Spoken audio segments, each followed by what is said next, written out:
वैदिक संस्कृति जो है 1500 से 600 ईसा पूर्व, ठीक है ना। तो सिंधु सभ्यता के पतन उपरांत जो संस्कृति भारत में पनपी उसके विषय में जानकारी का मूल आधार वेद है। इसलिए यह काल वैदिक संस्कृति वैदिक काल के नाम से जानी जाती है। जो कि संस्कृति के प्रवर्तक अपने आप को आर्य कहते थे, इसलिए उसे कभी कभी आर्य संस्कृति भी कहा जाता है। आर्य का शाब्दिक अर्थ है श्रेष्ठ, कुलीन, आदरणीय, और आर्यों को अंग्रेजी भाषा में आर्यन्स कहते हैं। आर्यों का मूल निवास स्थान क्या है? तो आर्यों के मूल निवास स्थान का प्रश्न विवादास्पद है। विद्वानों ने इतिहास, पुरातत्व, मानव शास्त्र, भाषा विज्ञान तथा आर्य विज्ञान के आधार पर इस प्रश्न को हल करने का प्रयास किया था। आर्यों के मूल निवास स्थान के संबंध में 3 तरह के मत मिलते हैं। विद्वानों का एक वर्ग आर्यों को यूरोप का मूल निवासी मानता था। विद्वानों का एक दूसरा वर्ग आर्यों को एशिया का मूल निवासी मानता था। तीसरा मत भी है जिसका प्रतिपादन बाल गंगाधर तिलक ने किया था। उन्होंने 1903 में प्रकाशित अपनी पुस्तक the Arctic home in the Vedas उत्तरी ध्रुव को आर्यों की मूल निवास स्थान मानी। आर्यों का मूल निवास स्थान यूरोप है। फिलिप्पो सेसेंटी यूरोप सिद्धांत के जनक हैं। पश्चिमी बैलिस्टिक समुद्र तट मच, ऑस्ट्रिया हंगरी, पी पाइल्स, जर्मन प्रदेश, पिंकाहर्ट, दक्षिण रूस, मायर्स, गार्डन चाइल्ड, डेन्यूब नदी, मैकडोनेल्ड। एशिया में देखो भारत में स्थित था। मध्य प्रदेश अर्थात उत्तर प्रदेश, राज्य Bali Pandey data on original homes for the Aryans. मध्य देश किसने कहा था? राज बली पांडे ने। और लेक Puranik data in original homes for Aryans. बृहर्षि देश गंगानाथ झा ने। कश्मीर के पास हिमालय प्रदेश LD पार्टीजर ने। और मुल्तान के पास देविका प्रदेश DS त्रिवेद ने कहा। सिंधु सैदव प्रदेश अविनाश दास चंद्र ऋग्वैदिक इंडिया। तिब्बत दयानंद सरस्वती ने कहा कि तिब्बत के थे। आर्य सत्यार्थ प्रकाश में 1875 में ये प्रकाशित हुई थी। पामीर का पठार एडवर्ड मेयर एल्बर्ट ने कहा था। किर्गिज स्टेप्स का मैदान ब्रेडस्टोन ने कहा था। रूसी तुर्किस्तान हर्जफेल्ड ने कहा था। बैक्ट्रिया JG रोड ने कहा था। और कैस्पियन सागर के निकट मैक्स मुलर मध्य एशिया सिद्धांत का प्रभावी प्रतिपादक 1860 में प्रतिपादन किया। सामान्यतः भारतीय विद्वानों का कहना है कि आर्यों का मूल निवास स्थान भारत था तथा यहाँ से आर्य लोग विश्व में विभिन्न भागों में गए। दूसरी तरफ विदेशी विद्वानों का कहना है कि आर्यों का मूल निवास स्थल जो है मध्य एशिया था तथा वहाँ से आर्य के ईरान होते हुए भारत पहुंचे।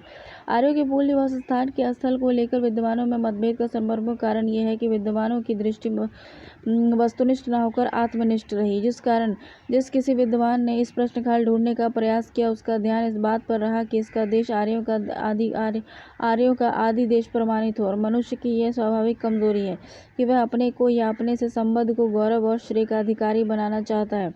वस्तुनिष्ठ दृष्टि से देखें तो आर्यों का मूल निवास स्थान मध्य एशिया ठहरता है। यही सर्वाधिक मान्य होता है।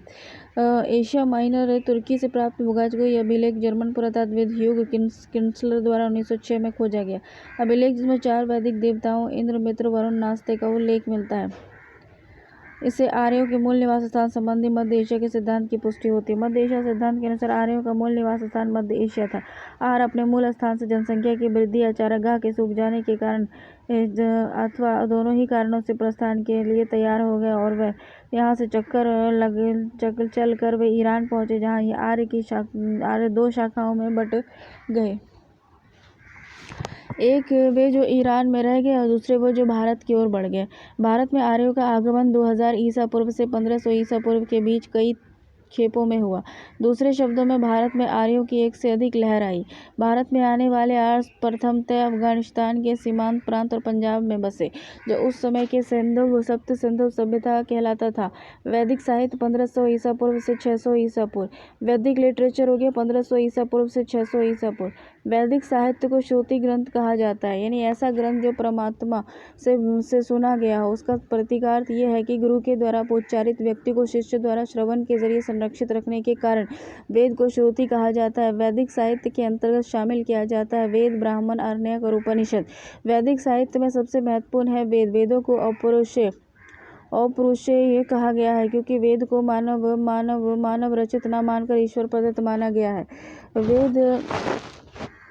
वेद जो है वो और विषय ऋग्वेद छंदोग्य मंत्र हो गया, छंदों के मंत्रों के स्तोत्र और प्रार्थनाएं हैं। यजु यज्ञ करने वाले यह मंत्र है। स्तुत और कर्मकांड है। साम गाया जाने योग्य मंत्र, संगीतमय स्तोत्र है। अथर्व उपचार और अभिचार परक तंत्र है। तंत्र मंत्र एवं वशीकरण। ऋग्वेद हो गया परिचय। देखो रचना काल हो गया 1700 ईसा पूर्व से 1500 ईसा पूर्व की रचना। क्षेत्र सप्त सिंधु। ऋग्वेद का विभाजन मंडलों में, मंडलों का विभाजन अनुवादकों में, अनुवादक का विभाजन सूक्तों और एवं सूक्त का विभाजन मंत्रों और ऋचाओं में किया गया। ऋग्वेद में 10 मंडल, 85 अनुवादक और 1028 सूक्त। बाल शिखिल्य के 11 सूक्तों को जोड़ने पर और 10,580 मंत्र ऋचाएं हैं। ऋग्वेद के पहले और 10वें मंडल को क्षेपक माना जाता है। इन मंडलों को विषय वस्तु और भाषा के आधार पर सबसे बाद की रचना माना जाता है। इनमें भी 10वां मंडल सबसे बाद की रचना माना जाता है। पहले मंडल के रचनाकार कण्ववंशी ऋषि माने जाते हैं। आकार की दृष्टि से पहला और 10वां मंडल ऋग्वेद के सबसे बड़े मंडल है। इन दोनों मंडलों में 191 सूक्त हैं, यानी दोनों मंडलों में सूक्त समान संख्या है। दूसरे और 7वें मंडल तक अर्थात कुल 6 मंडलों को कुल ग्रंथ वंश मंडल, गोत्र मंडल, ऋषि मंडल कहा जाता है। इनकी रचना एक ही कुल वंश गोत्र के 6 ऋषियों ने की थी। इस मंडलों की रचनाओं के नाम है: दूसरा मंडल गुप्त समद, तीसरा मंडल विश्वामित्र, चौथा मंडल जो था वो नित्य अर्थात शाश्वत माना जा गया है। इन ऋषियों ने इनकी रचना की, जिनके बारे में ये समझा जाता है कि उन्होंने इसे सीधे ईश्वर से प्राप्त किया था। बहुत बाद में लिखित रूप से प्रस्तुत किए जाने के पहले एक पीढ़ी से दूसरी पीढ़ी तक मौखिक रूप से एक मुख से दूसरे मुख वेदों का प्रचार होता रहा। वेद शब्द विद धातु से बना है। इसका अर्थ है ज्ञान। अथर्ववेद उनके प्रथम 3 ऋग्वेद, यजुर्वेद और सामवेद को संयुक्त रूप से वेदत्रयी कहा गया है। इनमें से 3 वेद ऋग्वेद, यजुर्वेद और सामवेद को वेदत्रयी कहा जाता है। काफी समय तक अथर्ववेद को विद्वान वेद नहीं मानते थे। कारण यह है कि वेदत्रयी का संबंध तो वैदिक यज्ञ से है, जबकि अथर्ववेद मुख तंत्र मंत्र का संकलन है। बाद में जब अथर्ववेद को वेद की संख्या प्राप्त हुई तो वेदों की संख्या 4 हो गई और उन्हें वेद चातुष्टय कहा जाने लगा।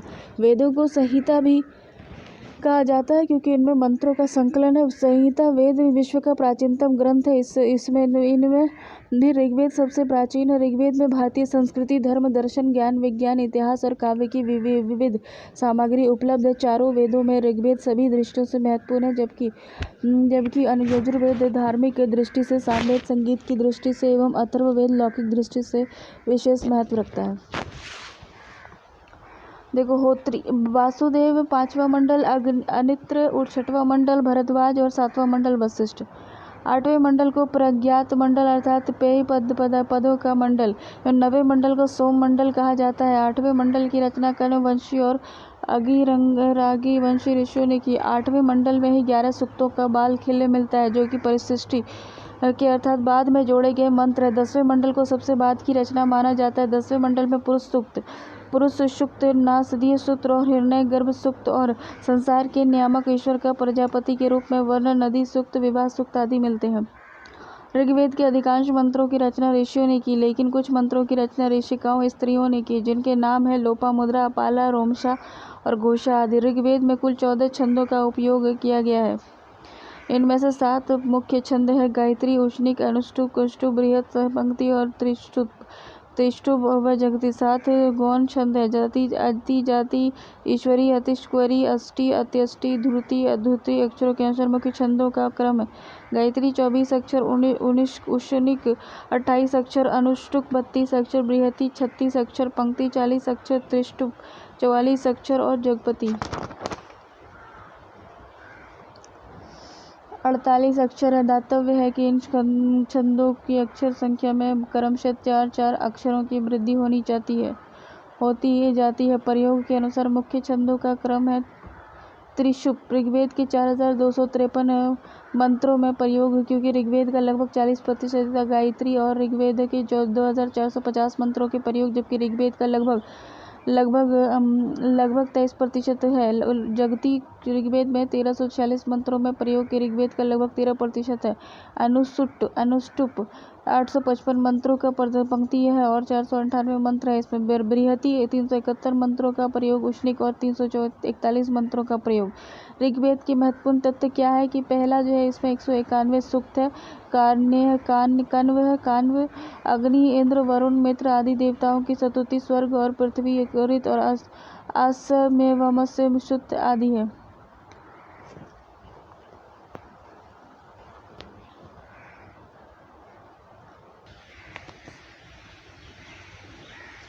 देखो तीसरा जो मंडल है उसमें जो है 62 सूक्तों की संख्या है और विश्वामित्र ने इसको लिखा है। इसमें अग्नि, इंद्र, स्तुति, गायत्री मंत्र, विश्वामित्र, नदी संवाद आदि। चौथा मंडल जो है वो 58 सूक्तों वाला है और वामदेव ने लिखा। अग्नि, इंद्र आदि देवताओं की स्तुति और इंद्र इंद्रायणी संवाद आदि है। पांचवा मंडल जो है वो 87 सूक्तों से बना है और अग्नि है इसमें। अग्नि, इंद्र आदि देवताओं की स्तुति है। छठा सूक्त जो है मंडल जो है उसमें 75 सूक्त है और भरद्वाज ने लिखा है। ये अग्नि, इंद्र इत्यादि देवताओं की स्तुति है। सातवां जो है जिसमें सातवां मंडल जो है उसमें 104 सूक्त है। ये वशिष्ठ ने लिखा था। अग्नि, इंद्र आदि देवताओं की स्तुति और सरस्वती नदी स्तुति, दशराज, यज्ञ, युद्ध और मंडूक शक्तियों के है। उसका आठवां जो मंडल है वो 103 सूक्त है। इसमें कान्व, अंगिरा है, विविध देवताओं की स्तुति, बाल खिल्ले के 11 सूक्त है। नवा जो 114 सूक्त है। काश्यप ने इसको लिखा है कश्यप ने, और सोम पवमान की स्तुति है। 10वां मंडल जो है उसमें 191 सूक्त है और भानुगुप्त ने भृगु भारत ने इसको लिखा है। अग्नि, इंद्र आदि देवताओं की स्तुति, नदी स्तुति, दार्शनिक सूक्त, पुरुष सूक्त, नासदीय सूक्त, हिरण्य गर्भ सूक्त, लौकिक सूक्त, विवाह सूक्त, अक्ष सूक्त, ज्वारी का विलाप, राज्यशास्त्र संबंधी वर्णन, आख्यान, संवाद युक्त। क्या देखो इस पे कहता है कि विषय वस्तु को अगर देखा जाए तो सावित्री मंत्र है जो गायत्री छंद से निबद्ध है, लेकिन छंद के नाम पर इसे गायत्री मंत्र कहा जाने लगा। यही आज प्रचलन में है। यही मंत्र इस प्रकार है जैसे गायत्री मंत्र: ओम भूर्भुवः ओम भूर्भुवस्सुवः तत्सवितुर्वरेण्यं भर्गो देवस्य धीमहि धियो न प्रचोदयात्। विषय वस्तु महत्व: सप्त सैंधव प्रदेश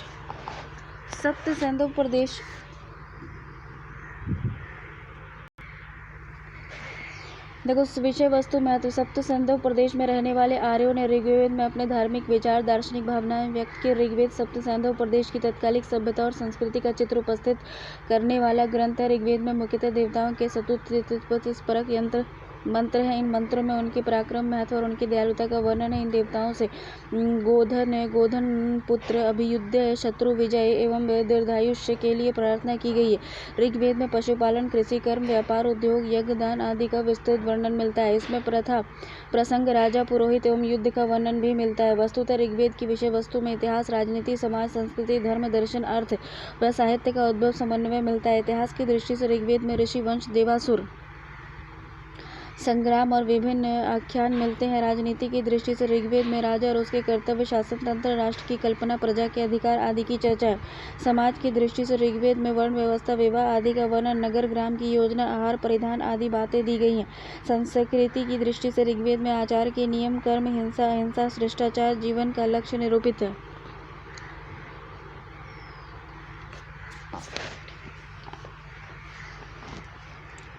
धर्म की दृष्टि से ऋग्वेद में देवताओं की आराधना, यज्ञों का अनुष्ठान, पाप पुण्य, स्वर्ग नरक की कल्पना इत्यादि है। दर्शन की दृष्टि से ऋग्वेद में पुरुष सूक्त, नासदीय सूत्र, हिरण्य गर्भ सूक्त आदि में सृष्टि के विकास, एकेश्वरवाद, मोक्ष आदि का वर्णन है। अर्थ की दृष्टि से ऋग्वेद में कृषि व्यवस्था, पशुपालन, जीविका के साधन, व्यापार, विधि, वित्तीय का ग्रहण आदि चित्र है। साहित्य की दृष्टि से ऋग्वेद में काव्य, शास्त्र, नाटक, आख्यान आदि का बीज रूप मिलता है। समग्रतः विश्व का प्रथम ग्रंथ के रूप में होने पर भी ऋग्वेद का रूप विश्वकोश का है, जिसमें ज्ञान और मेघ के सभी पक्षों का चित्रण मिलता है। ऋग्वेद के समय में जो सांस्कृतिक चेतना थी वही आज भी भारतीय मानस में विद्यमान है। ऐसे संस्कृति की धारा निरंतर प्रवाह की पुष्टि होती है। यजुर्वेद यज्ञ विषयक संहिता है। यज्ञ में यह अर्ध अवायु के द्वारा प्रयुक्त मंत्रों का इसमें संग्रह है। कर्मकांड में उपयोगी होने के कारण यजुर्वेद अन्य सभी वेदों की अपेक्षा अधिक लोकप्रिय है। इसके दो रूप है, शुक्ल यजुर्वेद और कृष्ण यजुर्वेद। शुक्ल यजुर्वेद पदात्मक है, जबकि कृष्ण यजुर्वेद पद और गद दोनों का मिश्रण है। कुछ लोग शुक्ल यजुर्वेद को ही मौलिक यजुर्वेद मानते हैं, क्योंकि इसमें केवल मंत्रों का संग्रह है, जबकि कृष्ण यजुर्वेद में मंत्रों के साथ साथ ब्राह्मण ग्रंथ के विषयों को भी शामिल कर लिया गया है। शुक्ल यजुर्वेद की प्रसिद्ध शाखा है वाजसनेयी संहिता। इसी कारण कभी कभी शुक्ल यजुर्वेद को वाजसनेयी संहिता भी कह दिया जाता है। शुक्ल यजुर्वेद में विधि यज्ञों से संबद्ध मंत्र संकलित है और इन यज्ञों में राज्य सूर्य यज्ञ, अश्वमेघ, वाजपेयी, अग्नि अष्टोम, अग्निहोत्र, सोम यज्ञ, सौत्रामणि, चतुर्मास दर्श यज्ञ, अमावस्या के दिन किया जाने वाला यज्ञ, पुनर्मास यज्ञ, पूर्णिमा के दिन किया जाने वाला यज्ञ आदि प्रमुख। इसके अतिरिक्त इसमें रुद्र, शिव, इंद्र, पितरों की प्रार्थना आदि से संबंध मंत्र मिलते हैं। कृष्ण यजुर्वेद की प्रसिद्ध शाखा है तैत्तिरीय संहिता। इसी कारण कभी कभी कृष्ण यजुर्वेद को तैत्तिरीय संहिता भी कह दिया जाता है। इसमें मंत्रों के साथ साथ ब्राह्मण ग्रंथों के अनुकूल बातें जैसे यज्ञ प्रक्रिया आदि का मिश्रण मिलता है। इसी मिश्रण के कारण इसे कृष्ण यजुर्वेद कहा जाता है। इसमें शुक्ल यजुर्वेद के समान ही राजसूर्य, अश्वमेघ, वाजपेयी यज्ञों का विशद विवेचन है। सामवेद हो गया। सामवेद का आधार स्रोत ऋग्वेद है, क्योंकि इसमें 1549 मंत्र में से मात्र 75 मंत्र नए हैं, शोध ऋग्वेद से लिए गए हैं। सामवेद मंत्रों का प्रयोग यज्ञ में देवताओं के आह्वान के लिए उचित स्वर के साथ उद्गाता द्वारा किया जाता है, इसलिए साम मंत्रों का पाठ नहीं अपितु गान किया जाता है। सामवेद के मंत्रों के गान में लय और स्वर का विशेष प्रधान है। सामवेद के गान 4 प्रकार के हैं। ग्राम गान, ग्राम या सार्वजनिक स्थल पर गाने जाने वाले गान। अर्ण्यक ज्ञान, अर्ण्यक वनों में गाए जाने वाला गान है। ऊह गान, ग्राम गान का परिवर्तित और परिवर्धित रूप है। ऊही गान अर्ण्यक ज्ञान का परिवर्तित और परिवर्धित रूप है। सामवेद का महत्व संगीत की दृष्टि से बहुत अधिक है। साम गायन संगीत शास्त्र की आधारशिला मानी जाती है।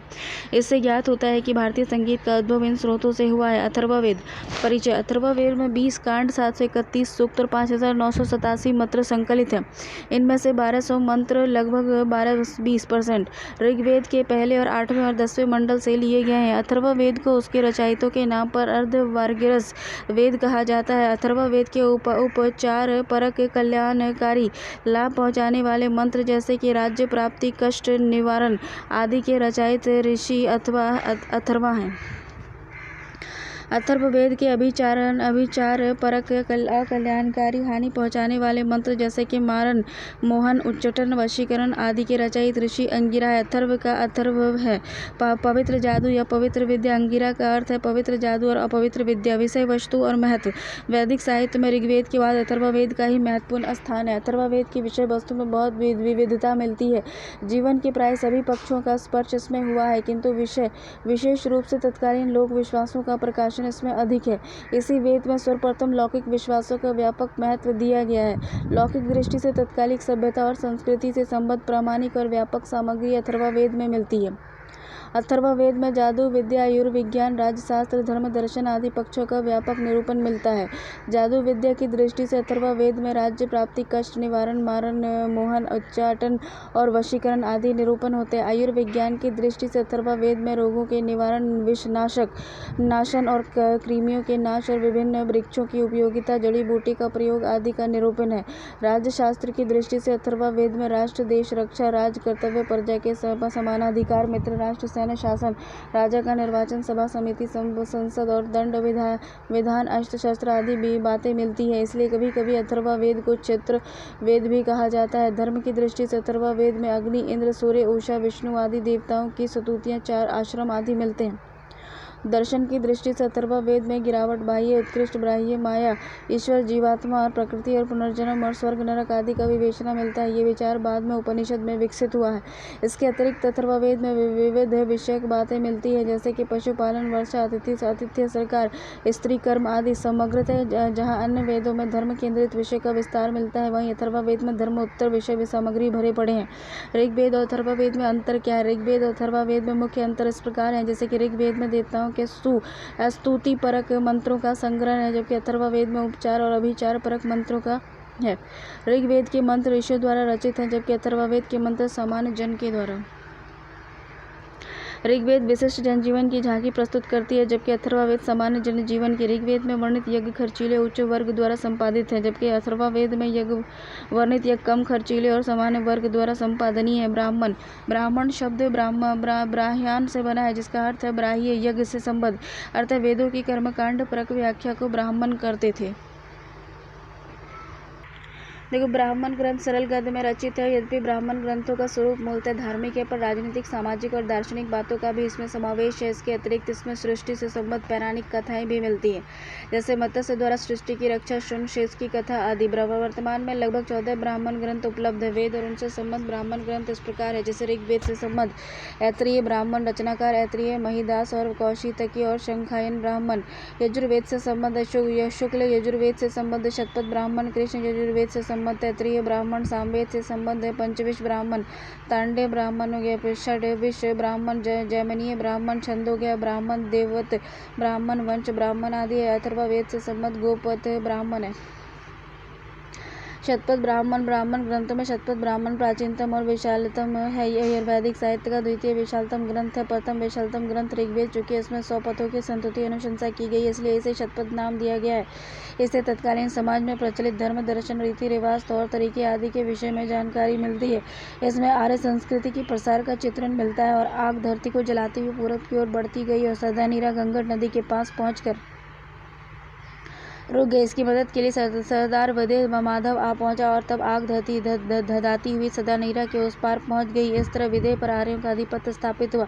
यह आर्य बस्तियों के क्रमिक विकास का वैदिक साहित्य में मिलने वाला एकमात्र महत्वपूर्ण विवरण है। शतपथ ब्राह्मण में राजा को विश्वमात अर्थात जनता का भक्षक कहा गया है। इसमें पहली बार महाजनी प्रथा का उल्लेख हुआ है और सूदखोर के लिए कुसीदीन शब्द आया है।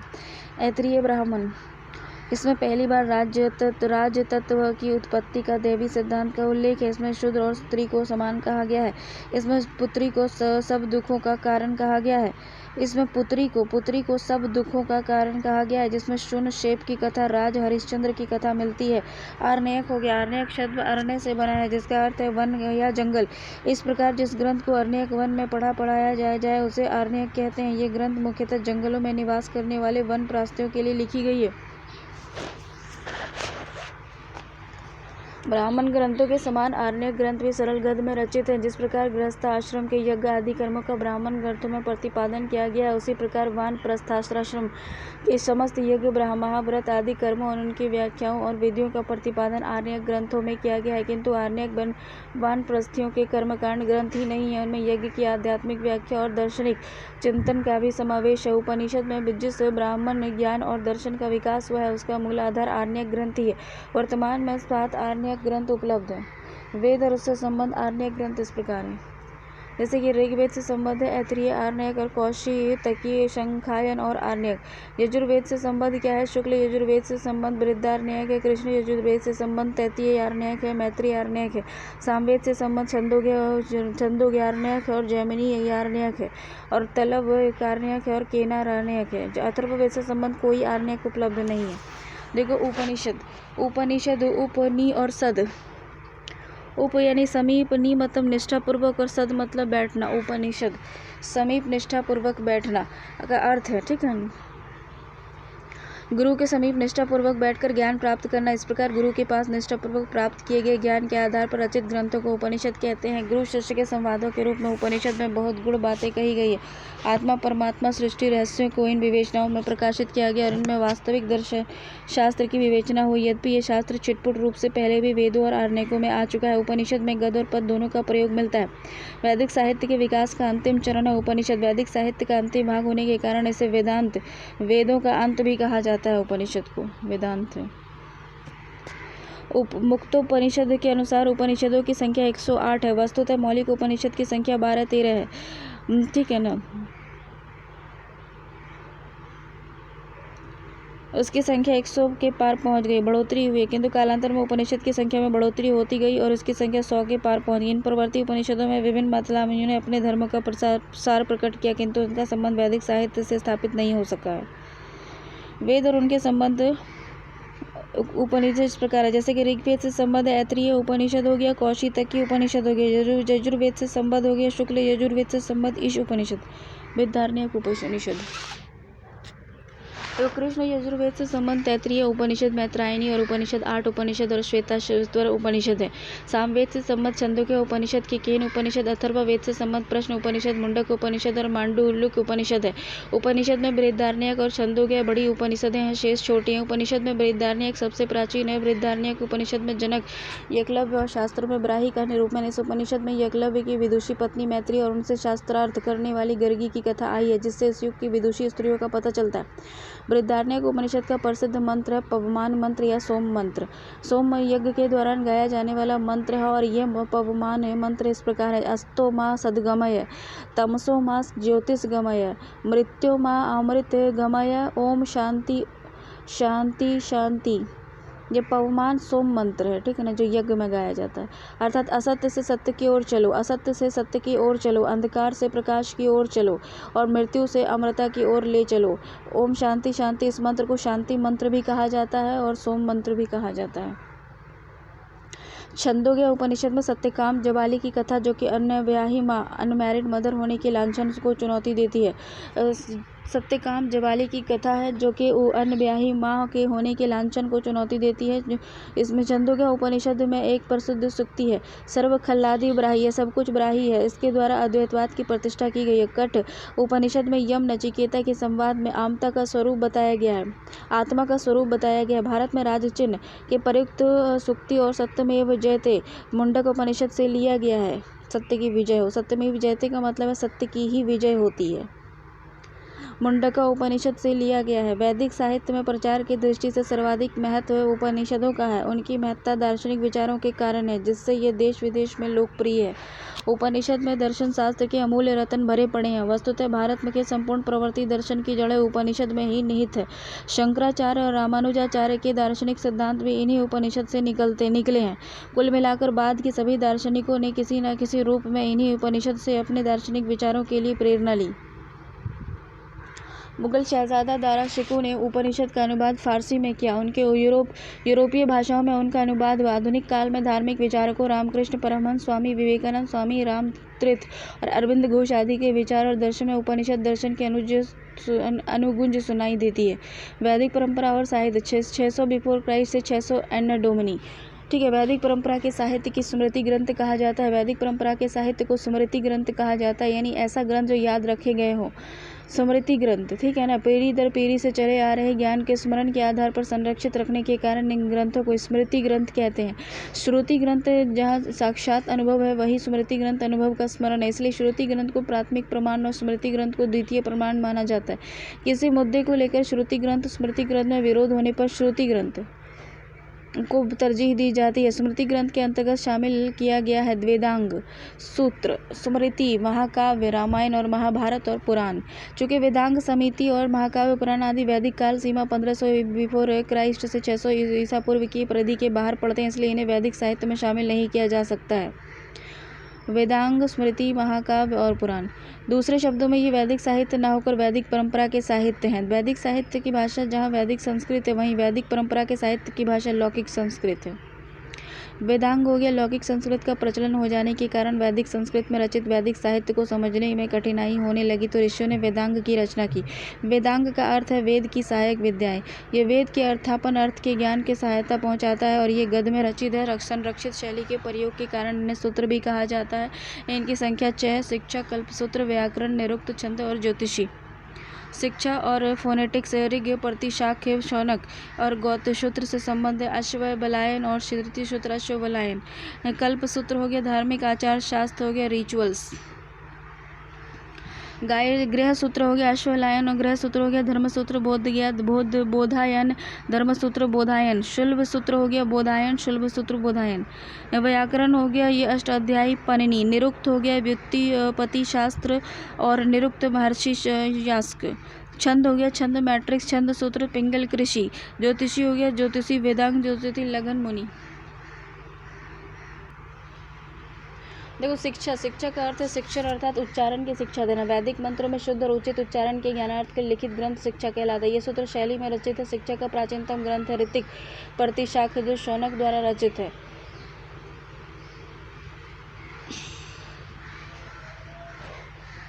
ठीक है ना। दूसरा है कल्पसूत्र कल्प का अर्थ है विधान। कल्पसूत्र में यज्ञ संबंधी विधान दिए गए हैं। इस प्रकार ये मुख्यतः वैदिक कर्मकांड का प्रतिपादन करने वाला वेदांग है। ये विशिष्ट गद्यात्मक शैली में रचित है। इसके 4 वेद हैं: श्रोत सूत्र, गृह सूत्र, धर्म सूत्र और शुल्ब सूत्र। श्रोत सूत्र हो गया, इसमें यज्ञों के अर्थात श्रुति ग्रंथों में वर्णित यज्ञों का विद्यमान बताने वाला ग्रंथ है। आश्वलायन, शंखायन, कात्यायन, बोधायन, आपातायन, हिरण्यकेशी, वैखानस, भरद्वाज, मानव, अर्श्व, लटायन, ब्राह्मणायन, जैमिनी और वेतान। गृह सूत्र हो गया, घर में होने वाले यज्ञ, गृह संस्कार आदि का विद्यमान बताने वाला ग्रंथ है गृह सूत्र। अश्वलायन, शंखायन, पारसारकर, बोधगया, मानव, भरद्वाज, आपित, स्तव और हिरण्यकेशी, वैखानस और बाथुल, काठक, विराट, ज्योतिमी, खादिर और जैमिनी और कौशिक। धर्म सूत्र हो गया, मानव धर्म, समाज धर्म, राजधर्म आदि का विधान बताने वाला ग्रंथ बोधायन, गौतम, औपस्ती, हिरण्यकेशी और वशिष्ठ। शुल्ब सूत्र हो गया, शुल्ब का अर्थ है पैमाने की रस्सी। रस्सी से नापकर यज्ञ वेदियों का निर्माण होता था, इसलिए ये नाम पड़ा। यज्ञ वेदिका के निर्माण का विधान बताने वाले ग्रंथ हो गया बोधायन, अपस्तंभ, मानव, मैत्रेय, आयन, वरा और बधुल। देखो, भारतीय ज्यामिति का प्रारंभ शुल्ब सूत्र से माना जाता है। व्याकरण भाषा के नियमों में व्याकरण कहा जाता है। पाणिनि 24 से 4 शताब्दी ईसा पूर्व की अष्टाध्यायी को विश्व का प्रथम व्याकरण ग्रंथ माना जाता है। इसमें 8 अध्याय और 400 सूत्र। इसमें वैदिक संस्कृत और लौकिक संस्कृत दोनों का व्याकरण मिलता है। अष्टाध्यायी पर लिखे गए टीका ग्रंथ वार्तिका और भरूचकम काव्य कात्यायन भरूची 3री सदी ईसा पूर्व संप्रति उपलब्ध नहीं है। महाभारत में केवल नामोल्लेख। महाभाष्य पतंजलि की 2री ईसा पूर्व, कशिका वृत्ति, जयादित्य वमन 8वीं सदी में आदि है। निरुक्त का अर्थ है निर्वचन। वैदिक शब्दों का अर्थ समझना ही निरुक्त का प्रयोजन है। वैदिक शब्दों का संग्रह प्रजापति कश्यप ने निघंटु नाम से किया है। निघंटु में संकलित शब्दों का अर्थापन महर्षि यास्क 6ठी शताब्दी ईसा पूर्व ने निरुक्त में किया। निरुक्त को विश्व का प्राचीनतम शब्दकोश टीका महाभाष्य माना जाता है, जिसे भाषा शास्त्र का प्रथम ग्रंथ माना जाता है। वेदार्थ की कुंजी है। छंद हो गया, छंद जिस प्रकार गद्य का नियामक व्याकरण है, उसी प्रकार पद का छंद शास्त्र ऋषि पिंगल द्वारा रचित छंद सूत्र को विश्व का प्रथम छंद शास्त्र विषय ग्रंथ माना जाता है। यह सूत्र शैली में रचित है। इसमें वैदिक छंदों और लौकिक छंदों का विवेचना किया गया। ज्योतिषी हो गया, काल का निर्धारण करने वाले शास्त्र को ज्योतिषी कहा जाता है। लगध मुनि लगभग 500 ईसा पूर्व द्वारा रचित वेदांग ज्योतिषी को प्राचीनतम ज्योतिषी ग्रंथ माना जाता है। इसमें वैदिक यज्ञों के अनुष्ठान के लिए उपयुक्ति तिथि और मुहूर्त और नक्षत्र आदि के निर्धारण का विवेचना किया गया है। उपेद हो गया, महत्वपूर्ण तथ्य। आयुर्वेद हो गया, ऋग्वेद धन्वंतरि आयु कैसे दीर्घ हो गया और स्वास्थ्य की रक्षा कैसे की जाए। धनुर्वेद, यजुर्वेद, विश्वामित्र अस्त्र शस्त्र, गंधर्व वेद, सामवेद, भरत मुनि संगीत द्वारा इष्ट देवताओं का आह्वान। शिल्प वेद, अथर्ववेद, विश्वकर्मा, स्थापत्य कला और अन्य कलाओं का वर्णन। स्मृति, आचार व्यवहार की शिक्षा के लिए धर्मसूत्र कल्पसूत्र का एक भाग पर आधारित कई स्मृतियां लिखी गई। इनमें वर्णाश्रम व्यवस्था, राजा के कर्तव्य, विवाद का निर्णय आदि विविध विषयों पर प्रकाश डाला गया। इन स्मृतियों के आधार पर हिंदुओं की दीवानी और फौजदारी कानून बने हुए हैं। यद्यपि प्राचीन स्मृतियों में बहुत से नियम आज अपना अर्थ और महत्व खो चुके हैं, यद्यपि आज भी भारतीय सामाजिक व्यवस्था मूलतः स्मृतियों पर आधारित है।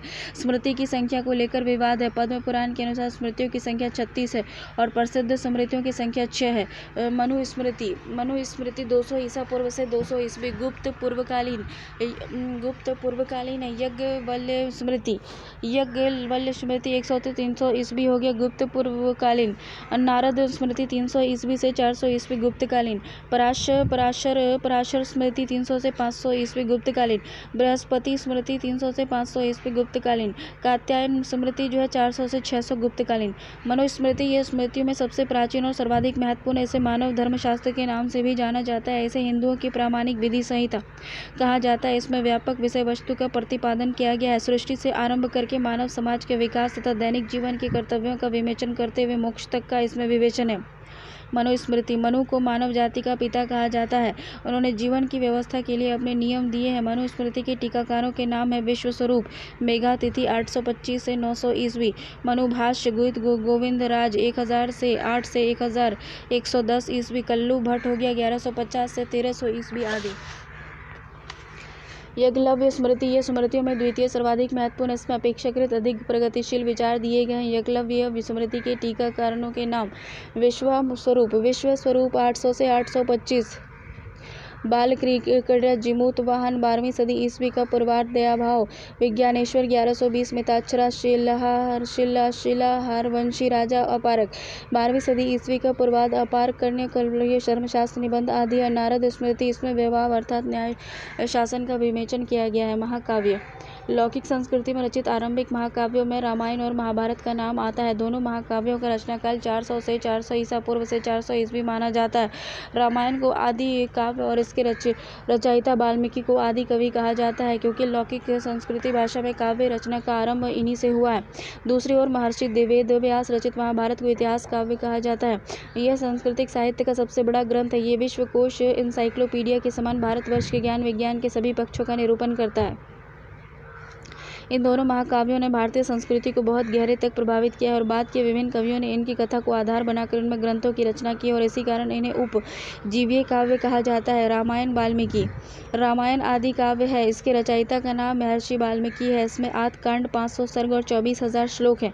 ये छंदोबद्ध रचना है। इसमें मूलतः 6,000 श्लोक थे, बाद में 12,000 श्लोक और अंततः 24,000 श्लोक हो गए। इसमें कथा वर्णित है, इसमें राम कथा वर्णित है और इसके 7 कांडों में एक पहला और 7वां कांड बाद में जोड़ा गया है। जैसे बाल कांड राम का बचपन, विश्वामित्र के साथ वन जाकर उनके यज्ञ की रक्षा और तदर्थ राक्षसों का वध और जनकत ने सीता के साथ परिग्रह आदि है। अयोध्या कांड हो गया, अयोध्या के राजा प्रसाद की घटना है। राम के राज्याभिषेक की तैयारी, कैकेयी के राम के लिए वनवास और अपने पुत्र भारत के राज्याभिषेक के लिए राजा दशरथ से वर मांगना, राम का वन गमन, पुत्र वियोग के दशरथ का देववासा, भारत का राम को पुनः राजधानी लाने का असफल प्रयास आदि है। आरण्य कांड राम का दंडकारण्य के निवास विराध आदि राक्षसों का वध, पंचवटी में निवास रावण का बहन और सुपर्ण रखा में भेंट और खर आदि अनेक राक्षसों का वध और रावण द्वारा सीता हरण, राम का करण और क्रंद आदि है। निष्कंधा कांड हो गया, राम की सुग्रीव से मैत्री, बलि का वध, हनुमान का अन्य वानरों के साथ सीता की खोज से निकलना आदि है। किष्किंधा कांड राम की सुग्रीव से मैत्री, बलि का वध और हनुमान का अन्य वानरों के साथ सीता की खोज में निकलना आदि है। सुंदरकांड क्या है? लंकादीप और रावण के भव्य राज्य प्रसाद का वर्णन और अनुमान, रावण का भव्य राज्य प्रसाद का वर्णन, हनुमान का सीता को सांत्वना प्रदान करना और सीता विषयक शुभ समाचार सहित वापस लौटना। युद्ध कांड, लंका कांड रामायण के 7 कांडों में सबसे बड़ा कांड रावण पर राम की विजय का वर्णन है। उत्तर कांड हो गया, रावण वध होने के उपरांत सीता को लेकर राम की अयोध्या वापसी, सीता के विषय में लोकोपवाद, राम द्वारा सीता को वनवास और वाल्मीकि के आश्रम में लव और कुश का जन्म आदि है। राम द्वारा सीता को वनवास दिया जाना और वाल्मीकि के आश्रम में लव और कुश जो पैदा हुआ, लव और कुश। वाल्मीकि ने रामायण महाकाव्य के द्वारा जीवन के आदर्श मूलक और शाश्वत मूल्यों का निर्देशन किया है। इसमें राजा प्रजा, पिता पुत्र, माता पुत्री, पति पत्नी, स्वामी सेवक आदि संबंधों का एक आदर्श स्वरूप प्रस्तुत किया गया है। आर.सी. मजूमदार के अनुसार अपने ऐतिहासिक परिवेश में रामायण दक्षिण के पठार, दक्षिण भारत में आर्य संस्कृति के विस्तार को बताती है। रामायण ने न केवल प्रवर्ती संस्कृत कवियों को कथानक प्रदान किया है, पितु समस्त आधुनिक भारतीय भाषाओं के कवियों को भी राम कथा लिखने की प्रेरणा दी है। महाभारत हो गया, महाभारत इतिहास काव्य है। इसके रचयिता का नाम महर्षि वेदव्यास है। वेदव्यास को कृष्ण द्वैपायन द्वीप में पैदा होने के कारण और बद्रायन बद्रीनाथ में रहने के कारण और वेदव्यास वेदों का संकलन करने के कारण कहा जाता है। इस इतिहास ग्रंथ को प्राचीन भारतीयों ने धर्म ग्रंथ की मान्यता दी और इसे पंचम वेद कहा गया है। महाभारत को इसमें 18 पर्व अर्थात खंड, 2000 अध्याय और 1,00,000 श्लोक हैं। इसमें मूलतः 8,800 श्लोक थे और नाम था जय संहिता। बाद में 24,000 श्लोक हो गए और नाम पड़ा चतुर्थ विशति संहिता और भारत अनंततः 1,00,000 श्लोक हो गए और नाम पड़ा सहस्त्री संहिता और महाभारत। इसमें कौरव व पांडवों की उत्पत्ति से लेकर पांडवों के स्वर्ग गमन तक की कथा वर्णित है। इसमें हस्तिनापुर के सिंहासन के लिए कौरवों और पांडवों के संघर्ष का वर्णन हुआ है। पांडवों कौरवों से आधा राज्य प्राप्त कर राजसूय यज्ञ करते थे, किंतु ईर्ष्यालु कौरव पांडवों को जुए में हार करके उन्हें शर्त के अनुसार 13 वर्षों के लिए वन जाने को विवश कर देते हैं। अंतिम वर्ष में अज्ञातवास की यह शर्त रखी जाती है कि यदि उस अवधि में पांडवों का पता चल गया तो उन्हें पुनः वनवास में जाना पड़ेगा। पांडव सफलतापूर्वक यह शर्त पूरी कर लेते हैं और अपना राज्य मांगते हैं, किंतु उन्हें राज्य नहीं दिया जाता। इसलिए महाभारत का युद्ध 950 ईसा पूर्व में घटित होता है, जो 18 दिनों तक चलता है और इसमें कौरवों का सर्वनाश हो जाता है और पांडवों की विजय होती है। देखो महाभारत में 18 पर्व हैं। आदि हो गया, सभा हो गया, वन, विराट, उद्योग, विषम, द्रोण, कर्ण, शल्य, सप्तक, स्त्री, शांति और अनुशासन, अश्वमेघी और अश्व, वासिका और मौसल, महाप्रस्थानिक और सर्वरोहण। इन वर्गों के अतिरिक्त एक परिशिष्ट उपसंहार भी है जिसे हरिवंश कहा जाता है। हरिवंश में कृष्ण वंश की कथा और युद्ध के बाद की घटनाओं की समीक्षा वर्णित है। भागवत गीता और गीता ये महाभारत का एक अंश है और ये महाभारत के छठे पर्व भीष्म पर्व से लिया गया है और ये एक क्षेपक और इसमें 18 अध्याय और 700 श्लोक हैं। इसे उपनिषद का सार कहा जाता है। भागवत गीता को उपनिषद का सार कहा जाता है और इसमें मोक्ष प्राप्ति के 3 मार्ग, कर्म, ज्ञान और भक्ति। कर्म करो, ज्ञान अर्जित करो और भक्ति का सुंदर समन्वय है। भक्ति के सिद्धांत को सबसे पहले गीता में ही स्पष्ट रूप से निरूपित किया गया। हिंदुओं की गीता को मुसलमानों के कुरान और ईसाइयों के बाइबिल के समतुल्य मुसलमानों पवित्र ग्रंथ माना जाता है। गीता पर टीका लिखने वाले प्रमुख मध्यकालीन विद्वान शंकराचार्य, रामानुजाचार्य, मधुसूदन सरस्वती, संत ज्ञानेश्वर आदि है। आधुनिक काल में भारतीय राष्ट्रवाद के नीतिपरक आधार के पक्ष में तर्क प्रस्तुत के लिए भारत के कई राष्ट्रवादी नेताओं ने भागवत गीता पर टीकाएं लिखी है, जैसे बाल गंगाधर तिलक गीता रहस्य, अरविंद घोष एसेज ऑन गीता, महात्मा गांधी भागवत गीता महात्मा गांधी के अनुसार, विनोबा भावे गीता प्रवचन आदि। 12वां पर्व शती पर्व महाभारत का सबसे बड़ा पर्व है। ये पर्व भारतीय राज्य धर्मशास्त्र और मोक्ष शास्त्र की दृष्टि से अपूर्व है। 17वां पर्व महाप्रस्थानिक और महाभारत का सबसे छोटा पर्व है। महाभारत धर्म, दर्शन, राजनीति आदि सभी विषयों का अक्षय कोश है। महाभारत के बारे में गर्भोशक्ति है कि यन भारत तनन भरते, अर्थात जो महाभारत में नहीं है वह भारतवर्ष में नहीं है, और जो रामायण के समान महाभारत भी एक उपजीवक ग्रंथ है। बाद के कवियों और लेखकों ने महाभारत के विषय में सामग्री लेकर रचनाएं की हैं।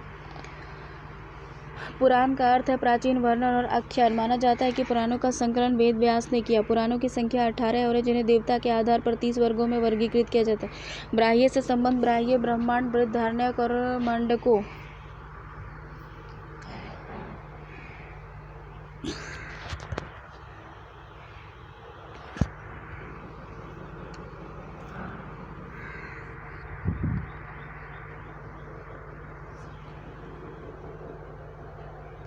माना जाता है पुराणों का संकलन वेद व्यास ने किया था। पुराणों की संख्या 18 है जिन्हें देवता के आधार पर 30 वर्गों में विभाजित किया जाता है। ब्राह्मणों से संबंध ब्राह्य ग्रंथ, ब्राह्य, वैभव, मार्कंडेय और भविष्य का वामन।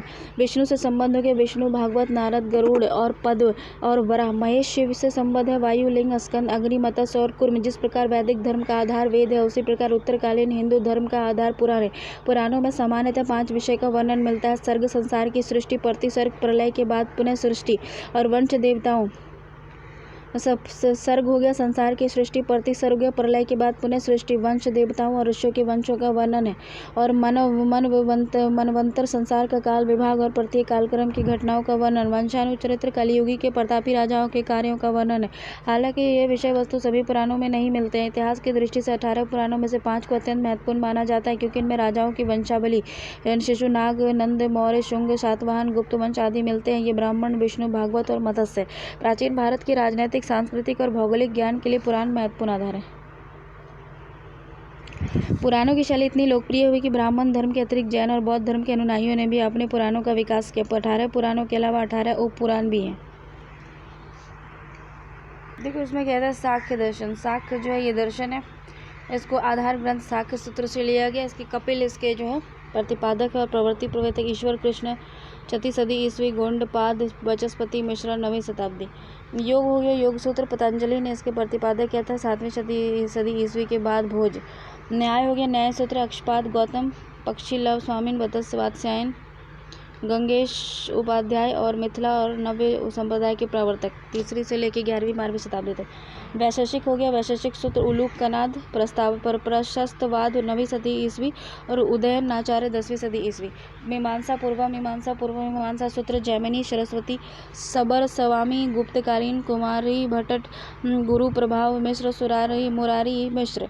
वेदांत हो गया उत्तर मीमांसा, ब्राह्य सूत्र हो गया भद्रायन, वेद व्यास हो गया गौड़पाद 6वीं सदी ईस्वी, शंकराचार्य 788 से 820 ईस्वी, अद्वैतवाद श्रीहर्ष 12वीं सदी ईस्वी, रामानुजाचार्य 1017 से 1037 के विशिष्ट द्वैत हो गया। मीमांसा हो गया पूर्व मीमांसा में वैदिक कर्मकांड का निरूपण किया गया, जबकि वेदांत में वैदिक साहित्य आध्यात्मिक पक्ष पर चर्चा की गई है। प्रधानमंत्री के नाम है उपनिषद, भागवत गीता और ब्राह्मण सूत्र। उपनिषद का स्रोत जो है प्रस्थान हो गया, भागवत गीता को स्मार्त प्रस्थान हो गया, ब्राह्मण सूत्र को दर्शन प्रस्थान माना जाता है। ऋग्वैदिक पूर्व वैदिक काल 1500 ईसा पूर्व से 1000 ईसा पूर्व। भौगोलिक क्षेत्र, ज्योग्राफिकल एरिया। ऋग्वैदिक कालीन भौगोलिक क्षेत्र को जानने का मुख्य स्रोत ऋग्वेद है। ऋग्वेद के समय में आर्यों का भौगोलिक ज्ञान किस सीमा तक था, इसका निश्चय ऋग्वेद के मंत्रों में निहित विविध नदियों के वर्णन से किया जा सकता है। ऋग्वेद में कुल 25 नदियों का उल्लेख मिलता है। इनमें से 2-3 को छोड़कर शेष सभी सिंधु नदी से संबंधित है। ऋग्वेद के 10वें मंडल में सूक्त संख्या 75 और मंत्र संख्या 5वें में सिंधु नदी के पूर्व में बहने वाली नदियों का उल्लेख मिलता है। गंगा, यमुना, सरस्वती और सतलज, शतुद्री और पुरुषनी, रावी और अस्किनी, चेनाब और मृदा, बिस्ता, झेलम और अर्जिकिया और सुषमा, सोहन। ऋग्वेद के 10वें मंडल में सूक्त संख्या 75 में मंत्र संख्या 6 में सिंधु नदी के पश्चिम में बहने वाली नदी का उल्लेख मिलता है, जिसमें सुरु और रमा और श्वेती, कुंभा, काबुल, कुर्मु, कुर्रम, मेहंतु और गोमती, गोमल है। इसके अतिरिक्त ऋग्वेद में उल्लिखित नदियों के नाम है सवास्तु, सुवास्तु, स्वात हो गया, सरयू, हरिद्रु हो गया, विपाशा, व्यास हो गया, दुदशी हो गया, चैतांग आदि।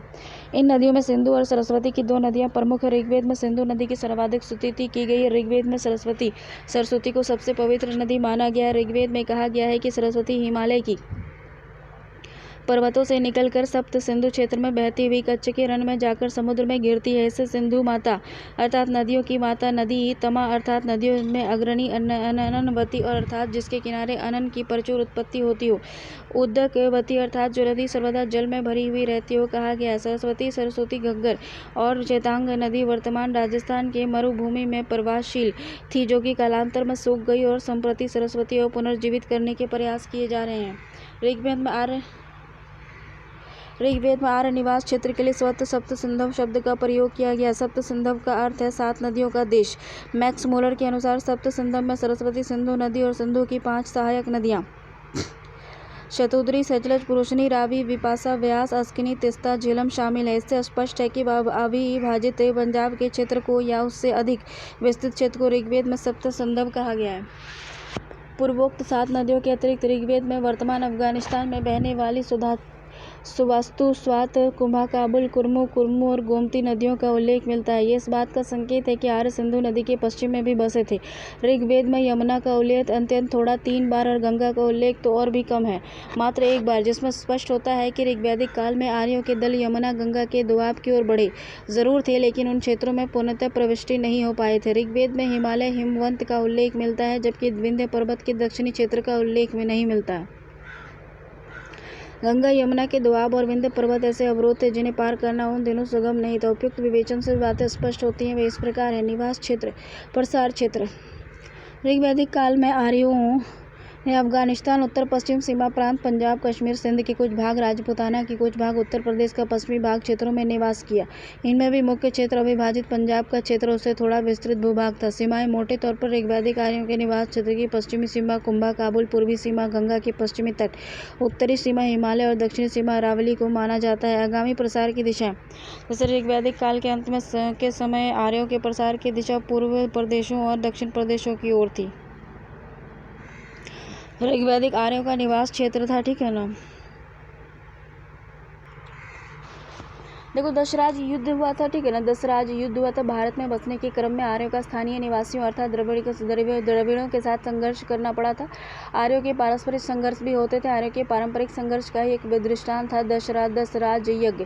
दशराज यज्ञ का शाब्दिक अर्थ है 10 राजाओं के साथ लड़ाई हुई। ऋग्वेद में 7वें मंडल में दशराज युद्ध का वर्णन मिलता है। यह युद्ध ऋतुवंशीय भरत जन के राजा सुदास और दिवोदास और पौत्र तथा 10 अन्य जन अनुद्रेयु युद्ध तरु और तुर्वश, अलिन, पकम, भलानस, आशिव और विशानिन आदि राजाओं के मध्य लड़ा गया।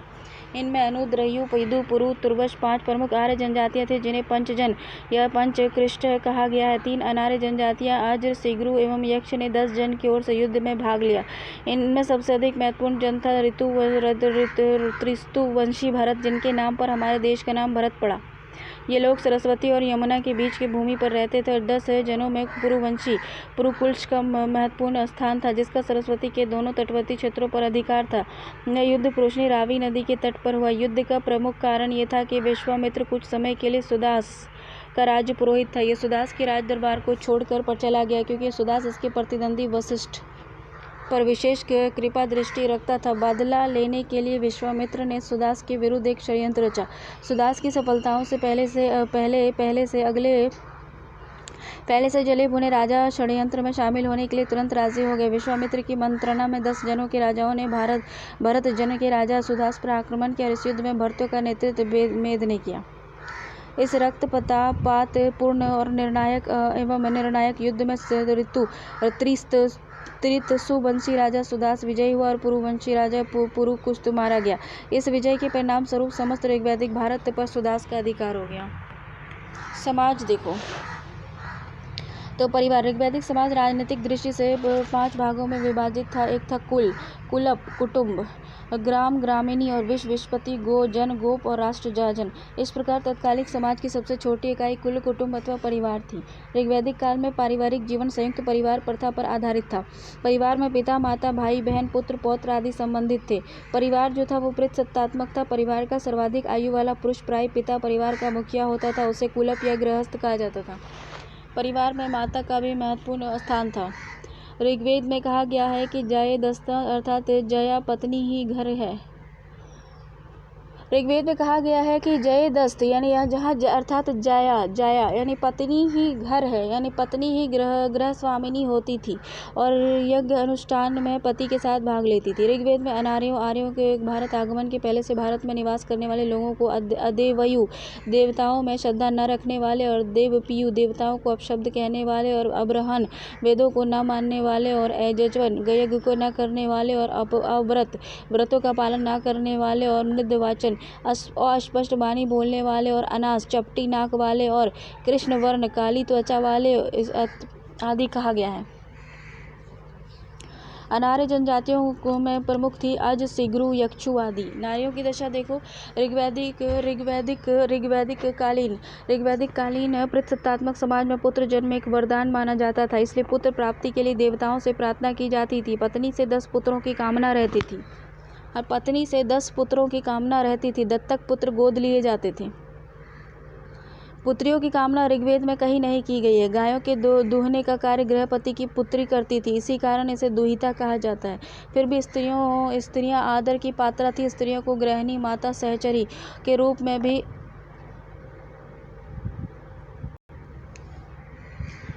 स्त्रियों को उच्च शिक्षा दी जाती थी और फिर भी स्त्रियां आदर की पात्रा थी। स्त्रियों को गृहिणी, माता, सहचरी और इन तीनों रूपों में पर्याप्त आदर दिया जाता था। स्त्रियों को उच्च शिक्षा भी दी जाती थी। यथा विश्वपला और मुदगलानी विवाह वयस्क होने पर ही होते थे। स्त्रियों का विवाह मुख्यतः पिता की इच्छा से होता था। कभी कभार स्वयंवर विवाह भी होते थे। सामान्यतः पत्नी प्रथा एक पत्नी प्रथा प्रचलित थी। हालांकि उच्च व धनी वर्गों में बहुपत्नी प्रथा भी प्रचलित था। पुनर्विवाह भी होते थे। विधवा स्त्री अपने देवर या अन्य पुरुषों से विवाह कर सकती थी। समाज में नियोग प्रथा प्रचलित थी। इस प्रथा में एक निसंतान विधवा पुत्र के जन्म लेने तक अपने बहनोई के साथ सहवास कर सकती थी।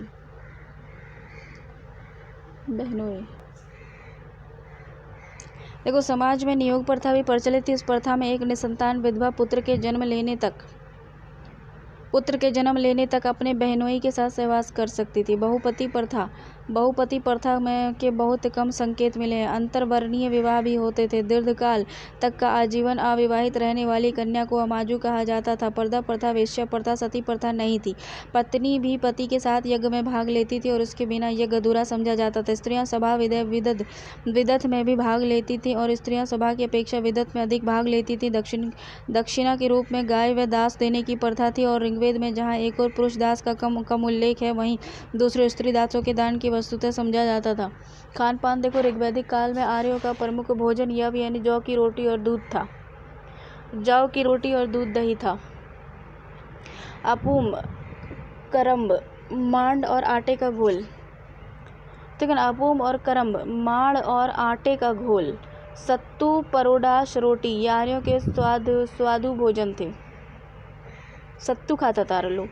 करम्ब भी आटे में पानी को डाल के घोल के पका के, ये आर्यों का स्वादिष्ट खाना था। जौ और दूध।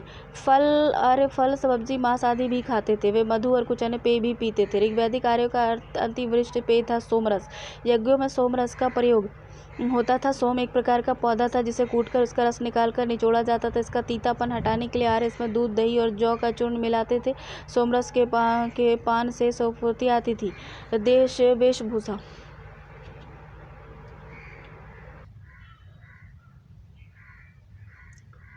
देखो, वेशभूषा हो गया ऋग्वैदिक आर्य और वस्त्र। उनके प्रयोग इस प्रकार थे जैसे अधिवास हो गया, शरीर के ऊपरी भाग पर पहना जाने वाला वस्त्र।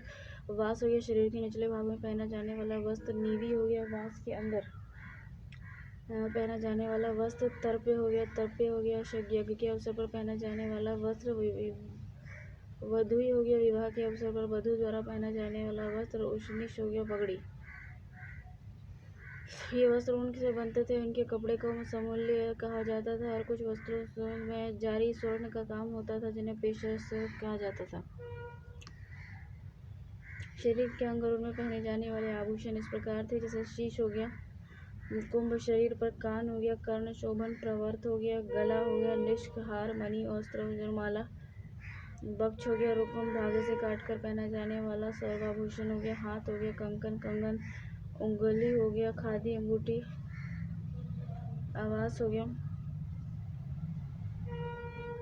ऋग्वैदिक ग्रह मृण्मय होते थे और उसमें 4 भाग होते थे। अग्निशाला, पूजा हवन का कक्ष हो गया, हरवी भान हो गया, भंडारघर, पत्नी सदन और सदन हो गया, आजकल का दलान। प्रमुख गोपुरम पर गृहोपकरण थे जिसमें तल्प हो गया, पलंग, प्रकोष्ठ, काष्ठासन, कलश, द्रोण, चषक, थाली, बटलोई और त्यूत और चालनी भूषण हो गया। मनोरंजन हो गया, आर्यों के मनोरंजन के साधन से घुड़दौड़, रथदौड़, मल्ल युद्ध, आखेट और गीत संगीत और दूध कीड़ा। वे बांसुरी एक प्रकार की वीणा होती थी। देखो, मनोरंजन हो गया, आर्यों के मनोरंजन के साधन थे घुड़दौड़, रथदौड़, मल्ल युद्ध, आखेट, गीत संगीत, द्रुत कीड़ा आदि। वे बांसुरी एक प्रकार की वीणा और ढोल का प्रयोग करते थे और साथ में स्त्रियां नाचती और गाती थी। हालांकि ऋग्वेद में द्रुत कीड़ा जुआ की निंदा की गई है, फिर भी द्रुत कीड़ा उनका एक प्रिय मनोरंजन था। वर्ण व्यवस्था। देखो, ऋग्वेद में वर्ण व्यवस्था के चिन्ह दिखाई देते हैं। ऋग्वेद में वर्ण शब्द रंग के अर्थ में प्रयुक्त हुआ और उसे कहीं कहीं जीवन, वृत्ता यानी पेशा के अर्थ में प्रयुक्त हुआ। प्रारंभ में इन्हीं कनो, ब्राह्मण, राजन्य और विश्व का उल्लेख मिलता है। शूद्रक शब्द का उल्लेख सर्वप्रथम ऋग्वेद के 10वें मंडल के पुरुष सूक्त में मिलता है।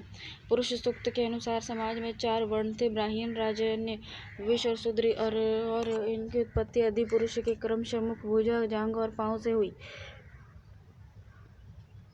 वर्ण हो गया उत्पत्ति आदि पुरुष से, ब्राह्मण हो गया मुख से, राजन्य हो गया क्षत्रिय भुजा से, वैश्य जो हो गया वैश्य वो जंघा से, और शूद्र जो हो गया पांव से। ऋग्वेद के 9वें मंडल में एक सूक्त में कहा गया है कि मैं कवि हूँ, मेरे पिता वैद्य और मेरी माँ चक्की चलाने वाली, हम विभिन्न व्यवसायों से जीविकोपार्जन करते हुए साथ रहते हैं। अंगिरस का कथन है।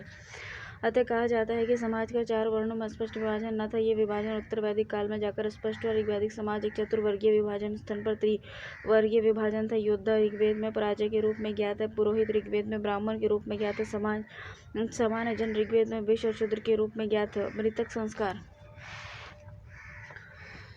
ऋग्वैदिक काल में मृतकों का अंतिम संस्कार 2 तरह से किया जाता था, एक जलाकर दाह संस्कार और गाड़कर। विधवाओं का दाह संस्कार प्रचलित नहीं था। अर्थव्यवस्था, पशुपालन और कृषि। लोगों के भौतिक जीवन में पशुचारण का विशेष महत्व। ऋग्वेद काल में पशु संपत्ति के मुख्य अंग माने जाते थे। पशुओं में गायों को सबसे मूल्यवान धन समझा जाता था। जिनके पास अधिक गाय होते थे उन्हें समृद्ध माना जाता था और उन्हें गोमत्य कहा जाता था।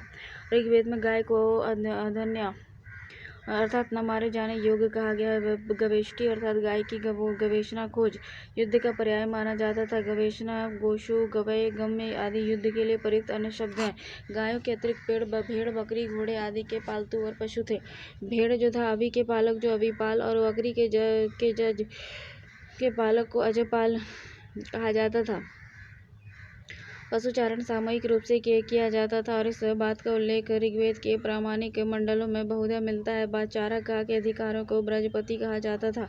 पशुपालन के अपेक्षा कृषि का धंधा नगण्य सा था।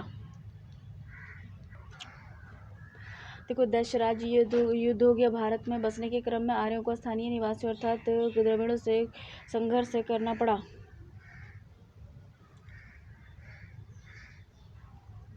आर्यों में पारंपरिक संघर्ष भी होते थे। आर्यों के पारंपरिक संघर्ष का एक दृष्टांत है दशराज युद्ध। दशराज युद्ध का शाब्दिक अर्थ है 10 राजाओं के बीच लड़ा गया युद्ध।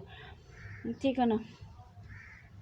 ऋग्वेद के 7वें मंडल में युद्ध का वर्णन मिलता है। ये युद्ध त्रिसुवंशीय भरत जन के राजा सुदास और तथा अन्य जन के में इद अनुद वृद्धियु अपुरु तुर्व शलिन पकश बलासन शिव विश्वासन राजाओं के मध्य लड़ा गया। इसमें अनु दहियु यदु पुरु तुर्वश 5 प्रमुख आर्य जनजातियां थी जिन्हें पंचजन या पंचकृष्ट कहा गया है। 3 अनार्य जनजातियां जज सीगरु एवं यक्षु ने 10 जन की ओर से युद्ध में भाग लिया। इनमें सबसे अधिक महत्वपूर्ण जन था त्रिसुवंशी भारत, जिनके नाम पर हमारे देश का नाम भारत पड़ा। वे लोग सरस्वती एवं यमुना के बीच की भूमि पर रहते थे। 10 जनों में पुरुवंशी पुरुकुत्स का महत्वपूर्ण स्थान था, जिसका सरस्वती के दोनों तटवर्ती क्षेत्रों पर अधिकार होता है। यह युद्ध पुरुषनी रावी नदी के तट पर हुआ। युद्ध का प्रमुख कारण यह था कि विश्वामित्र कुछ समय के लिए सुदास का राज्य पुरोहित था। यह सुदास के राज दरबार को छोड़कर चला गया क्योंकि सुदास उनके प्रतिद्वंदी वशिष्ठ पर विशेष कृपा दृष्टि रखता था। बदला लेने के लिए विश्वामित्र ने सुदास के विरुद्ध एक षड्यंत्र रचा। सुदास की सफलताओं से पहले से जले भुने राजा षड्यंत्र में शामिल होने के लिए तुरंत राजी हो गए। इस रक्तपातपूर्ण और निर्णायक युद्ध में त्रिवंशी राजा सुदास विजयी हुआ और पुरुवंशी राजा पुरुकुत्स मारा गया और इस विजय के परिणाम स्वरूप समस्त ऋग्वैदिक भारत पर सुदास का अधिकार हो गया। ऋग्वैदिक समाज राजनीतिक दृष्टि से 5 भागों में विभाजित था।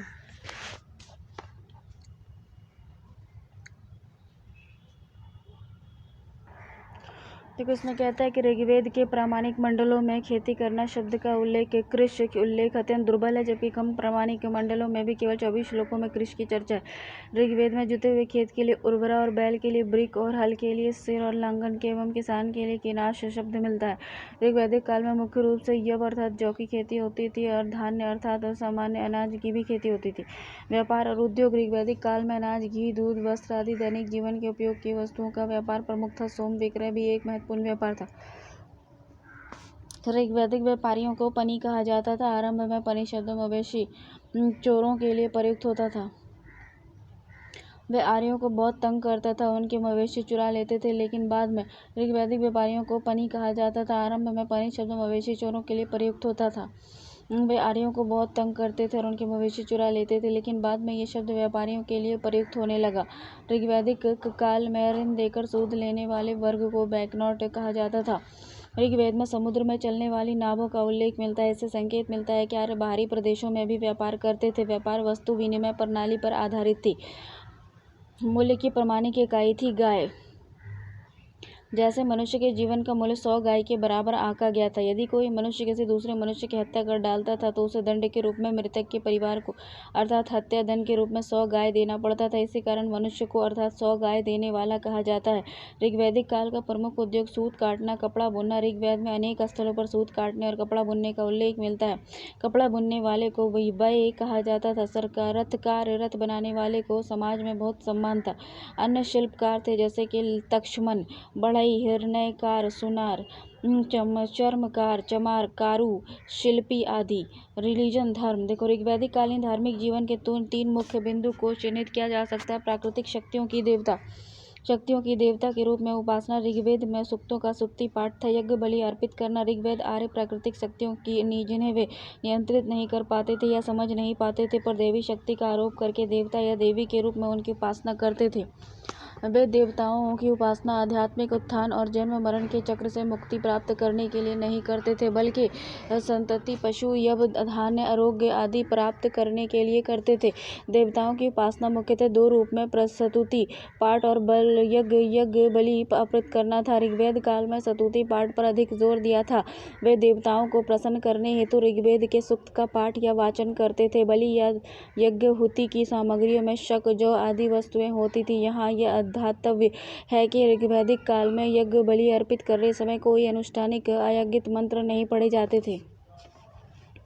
ऋग्वैदिक देवी देवता का वर्गीकरण। ऋग्वैदिक देवताओं जिनकी संख्या 33 कोटि, यहाँ कोटि प्रकार का बोधक है ना कि करोड़ का, बताई गई है, क्योंकि 3 वर्ग में धूस्थानीय और अंतरिक्षीय स्थानीय और पृथ्वी स्थानीय वर्गीकृत किया गया है और प्रत्येक वर्ग में 11 देवता संबद्ध किए गए हैं। धूलोक, अंतरिक्ष लोक और पृथ्वी लोक के विभिन्न क्षेत्रों में प्रकृति की जो शक्तियां दृष्टिगोचर होती हैं उन सबको देवता रूप माना गया है।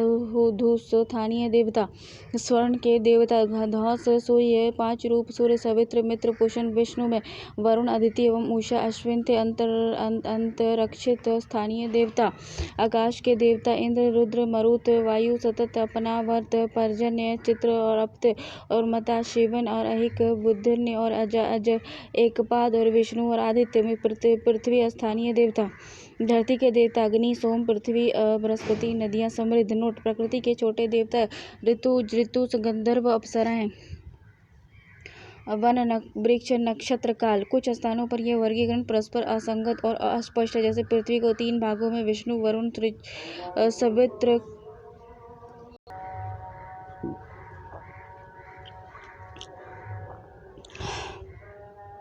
कुछ स्थानों पर यह वर्गीकरण परस्पर असंगत और अस्पष्ट है, जैसे पृथ्वी को 3 भागों में विष्णु, वरुण और सवित्र, यम को 2 वर्गों में धू स्थानीय और अंतरिक्ष स्थानीय और एवं अग्नि को उषक के 2 वर्गों में अंतरिक्ष स्थानीय और वृक्ष स्थानीय स्थान दिया गया। समग्र रूप से ऋग्वैदिक देवता दयावान हैं और केवल रुद्र के लक्षण दुर्भावनापूर्ण है।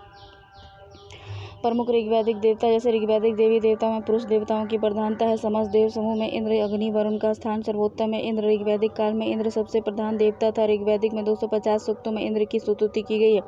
इंद्र के समतुल्य ईरानी देवता का नाम बुरीजस एवं यूनानी देवता का नाम ज्यूस है। ये प्रधानतः युद्ध का देवता है और युद्ध में विजय प्राप्ति हेतु इनकी पूजा की जाती है। इंद्र को ऋग्वेद में कहा गया है रथेष्ठ, रथ योद्धा और विजेंद्र, महान विजेता और वृत्रहन, अकाल के दानव तंत्र का वध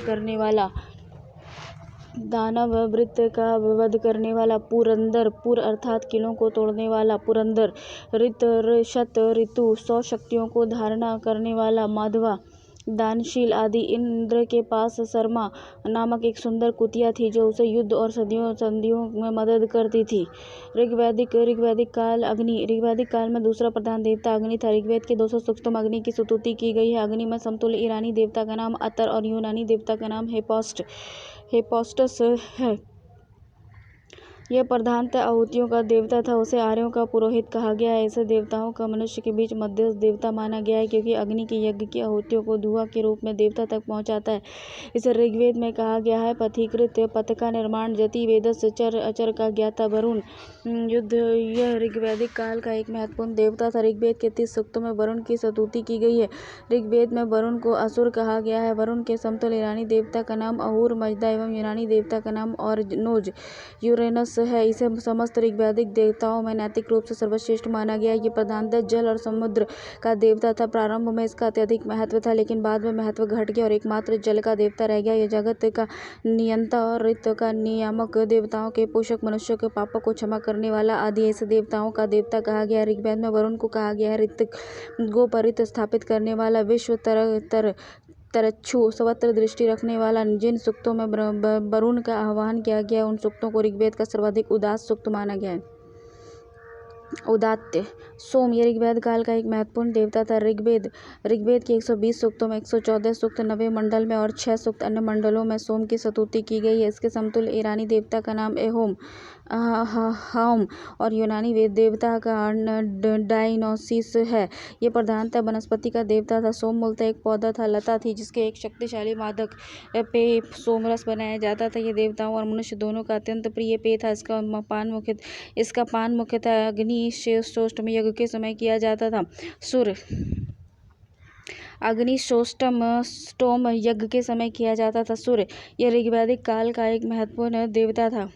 इसके पिता का नाम धौस और माता का नाम अदिति था। यह 7 घोड़ों के रथ पर सवार होकर आकाश में विचरण करता था। इसके समतुल्य ईरानी देवता का नाम मिथर एवं यूनानी देवता का नाम हेलियोस है। सूर्य में उपासना 5 रूपों में की जाती है। सूर्य, दिन में दिखाई देने वाले सूर्य का रूप, सावित्री, प्रकाश वाला सूर्य का रूप। प्रसिद्ध गायत्री मंत्र देवी सावित्री को ही संबोधित है। गायत्री मंत्र ऋग्वेद का सर्वाधिक समादरणीय और पवित्रतम रचना है। इसे ईसाई मत के प्रार्थना लॉर्ड्स प्रेयर के समतुल्य माना जाता है। मित्र उदित होता है कि लाल वाला सूर्य का रूप है और इस रूप की आराधना ईरान में अधिक की जाती है। मित्र पुष्ण वनस्पति और औषधियों का संवर्धन करने वाला सूर्य का रूप है। ये पथ प्रदर्शक है क्योंकि ये मृतकों को उनके पितरों के निकट ले जाता है। इसे पशु व वनस्पतियों का देवता माना गया है। इसे विवाह का देवता भी माना गया है। विष्णु आकाश में विचरण करने वाला सूर्य का रूप विष्णु को 3 क्रमों में 3 लोकों का माप लेने के कारण उपक्रम और त्रिविम और उरुगाय भी कहा गया है। रुद्र एक प्रधानतः पशुओं का देवता है। इसे अत्यंत क्रोधी देवता माना गया है। इसे आंधी का प्रतीक माना गया है और महामारी और विनाश से बचने के लिए उनका आह्वान किया गया। यद्यपि उनका एक उदार पक्ष भी है। ये आरोग्य वनस्पति और औषधि के संरक्षक हैं और इस रूप में उनकी अनुकंपा से लाभ होता है। धौंस ये सबसे प्राचीन देवता है। इसे जगत का पिता कहा गया है। ये प्रधानतः स्वर्ग का देवता है। गौण ऋग्वैदिक देवता है। ऋग्वैदिक काल के गौण देवताओं के नाम है यम अश्विन नास्ते आरोग्य यौवन अमृता का देवता है। मरुत आंधी तूफान का देवता है।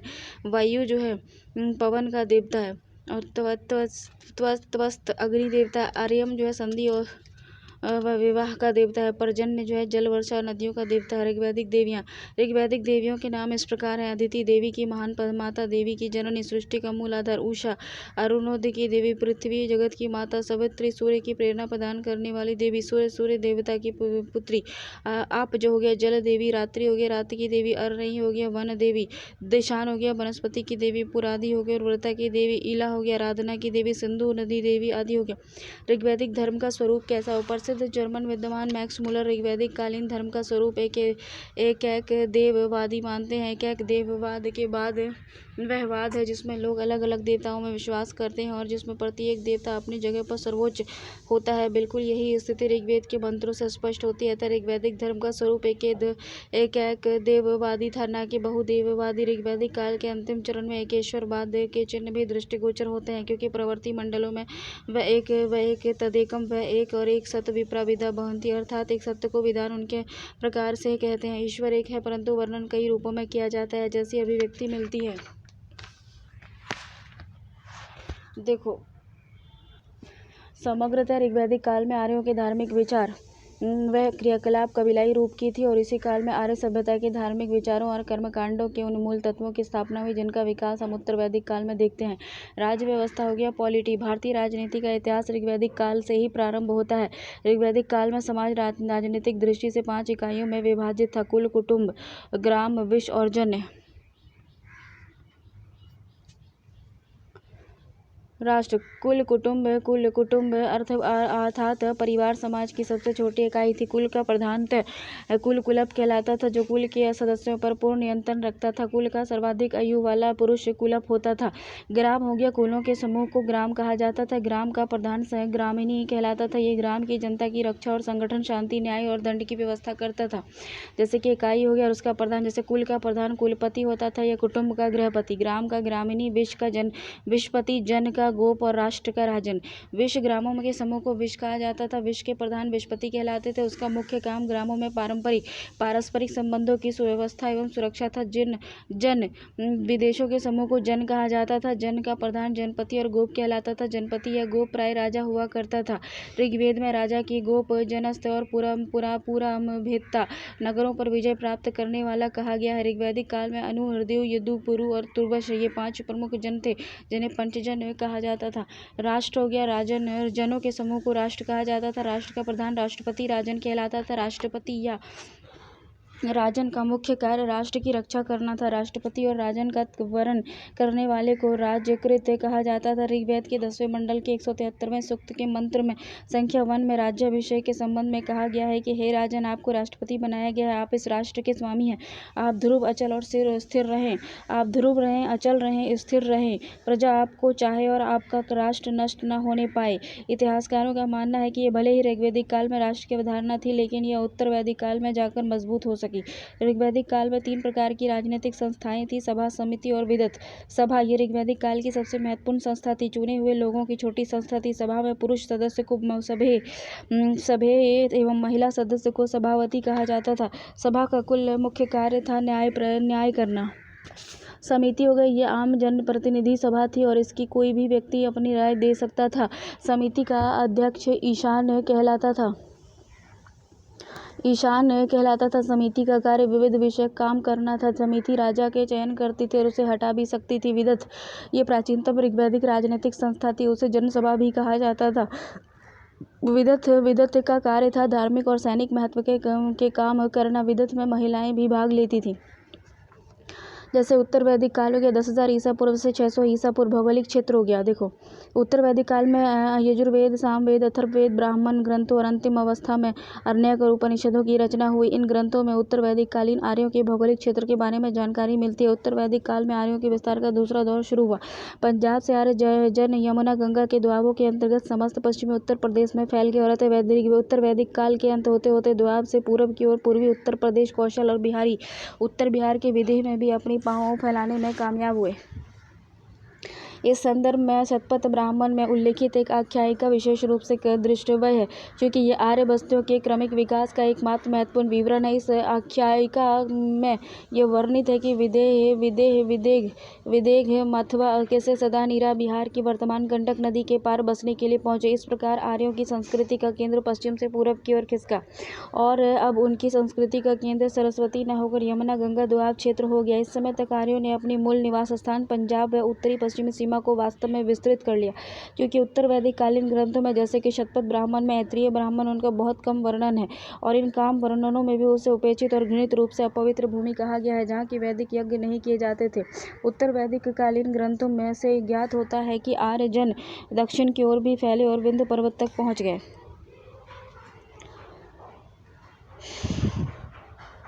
बहुत दिनों तक विंध्याचल की पहाड़ी दक्षिण में आर्यों के प्रसार में बाधक बनी रही, लेकिन उत्तर वैदिक काल के अंत होते होते आर्य जन इस पर्वत की ओर भी पार कर गए और दक्षिण में विदर्भ तक पहुंच गए। उपयुक्त विवेचना से यह स्पष्ट होता है कि किस तरह उत्तर वैदिक काल के अंत होते होते लगभग संपूर्ण उत्तरी भारत का भाग आर्यों के प्रसार क्षेत्र में आ गया। अपने विस्तार के क्रम में आर्यों को स्थानीय निवासियों से कड़ा संघर्ष करना पड़ा, जिसमें वे सफल रहे। आर्यों की सफलता के मुख्य कारण थे लोहे के आविष्कार, औजार एवं अश्वचालित रथ। देखो राज्य व्यवस्था देखते हैं तो पॉलिटी हो गया। क्षेत्रीयता का तत्व सिर उठाने लगा। जनपद क्षेत्रीय राज्य का आरंभ इसी काल में हुआ। पुरु एवं भरत मिलकर कुरु या राजधानी आसनदिव्रत अर्थात हस्तिनापुर और तुबर्ष एवं क्रीवी मिलकर पंचाल राजधानी काम्पिल्य कहलाए। कुरु, पंचाल और काशी मुख्य जनपद थे, क्षेत्रीय राज्य थे। मुख्यतः राजतंत्रीय व्यवस्था का प्रचलन था,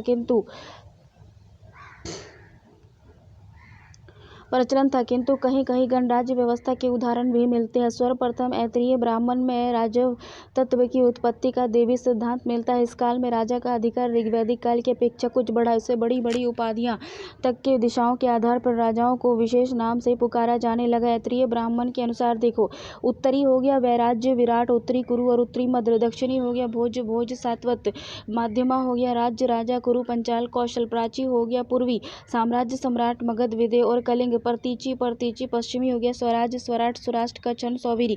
चारों दिशाओं में विजय प्राप्त करने वाले राजा को एकारट कहा जाता था। देखो इसमें क्या है कि राजा का चयन जनता के प्रतिनिधि द्वारा किया जाता था, लेकिन धीरे धीरे राजा का पद वंशानुगत हो गया। ऋग्वैदिक काल में राजा के चयन में राजकृत राजा को बनाने वाले केंद्रीय भूमिका निभाते थे। उत्तर वैदिक काल में राजकृत का स्थान रत्निनों अर्थात रत्न हविष्य संस्कार में समय राजा से रत्न प्राप्ति के पश्चात रत्न धारण करने वाले ने ले लिया। शतपथ ब्राह्मण के अनुसार रत्निनों की संख्या 12 थी। ये इतने महत्वपूर्ण समझे जाते थे कि राजा संस्कार के अवसर पर राजा को प्रत्येक रत्नी के घर जाकर उसका समर्थन प्राप्त करना पड़ता था। देखो 12 रत्निन में शतपथ ब्राह्मण के अनुसार 12 रत्निन थे।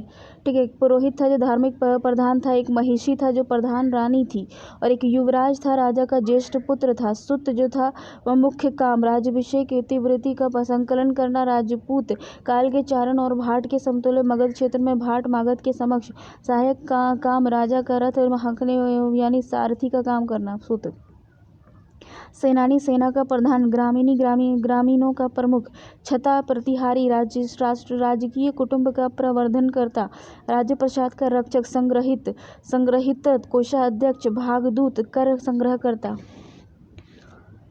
अक्षवाप आय व्यय का हिसाब रखने वाला प्रधान अधिकारी, पासे के खेल में राजा का सहायक, पालागल राजकीय संदेशों को पहुंचाने वाला, राजा का मित्र और विदूषक का पूर्वज, गोवीकर्ता जंगल विभाग का प्रधान अधिकारी। अन्य ग्रंथों में रत्नीनों की संख्या न व क्रम में भिन्नता मिलती है।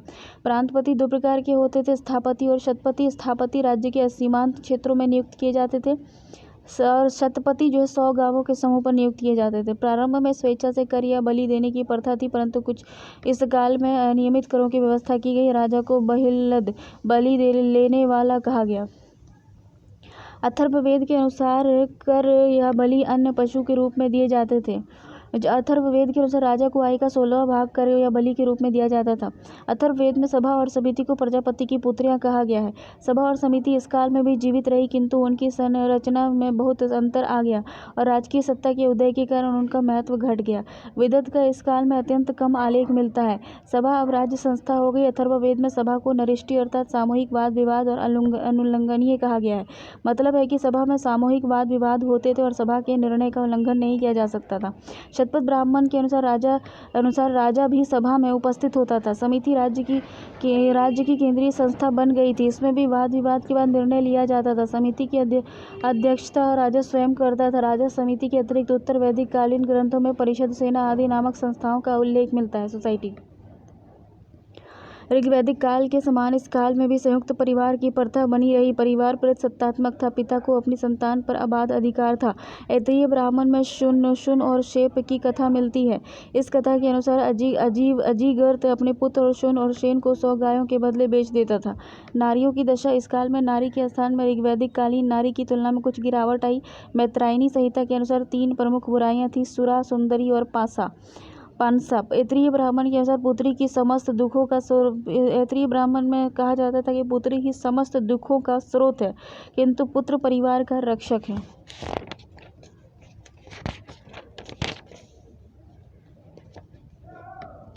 बृहदारण्यक उपनिषद में याज्ञवल्क्य गर्गी संवाद से ये संकेत मिलता है कि कुछ नारियों भी उच्च शिक्षा प्राप्त करती थीं। एक पत्नी विवाह का आदर्श तो था, किंतु बहुपत्नी विवाह का जबरदस्त प्रचलन था।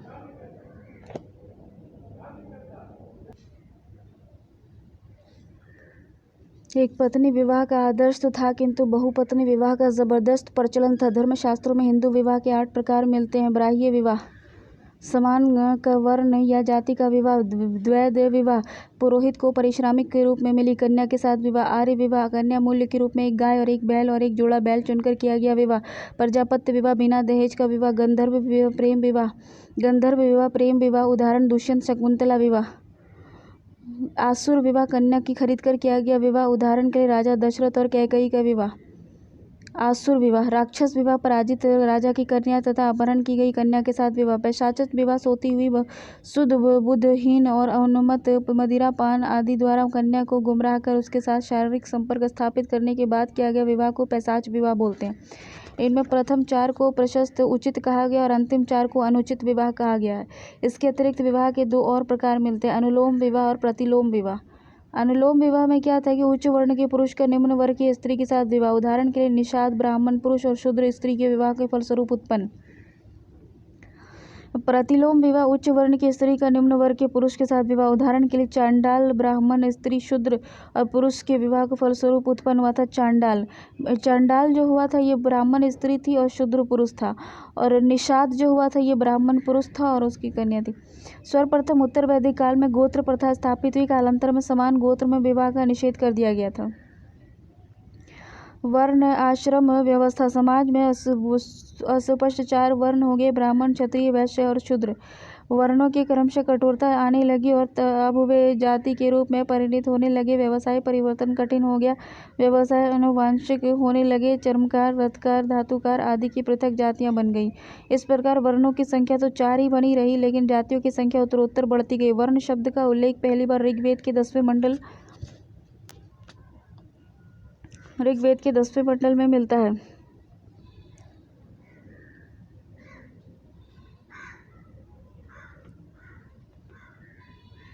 पुरुष सूक्त में होता है कि जबकि जाति शब्द का पहली बार प्रयोग महर्षि यास्क के निरुक्त में कृष्ण जाति के रूप में हुआ है।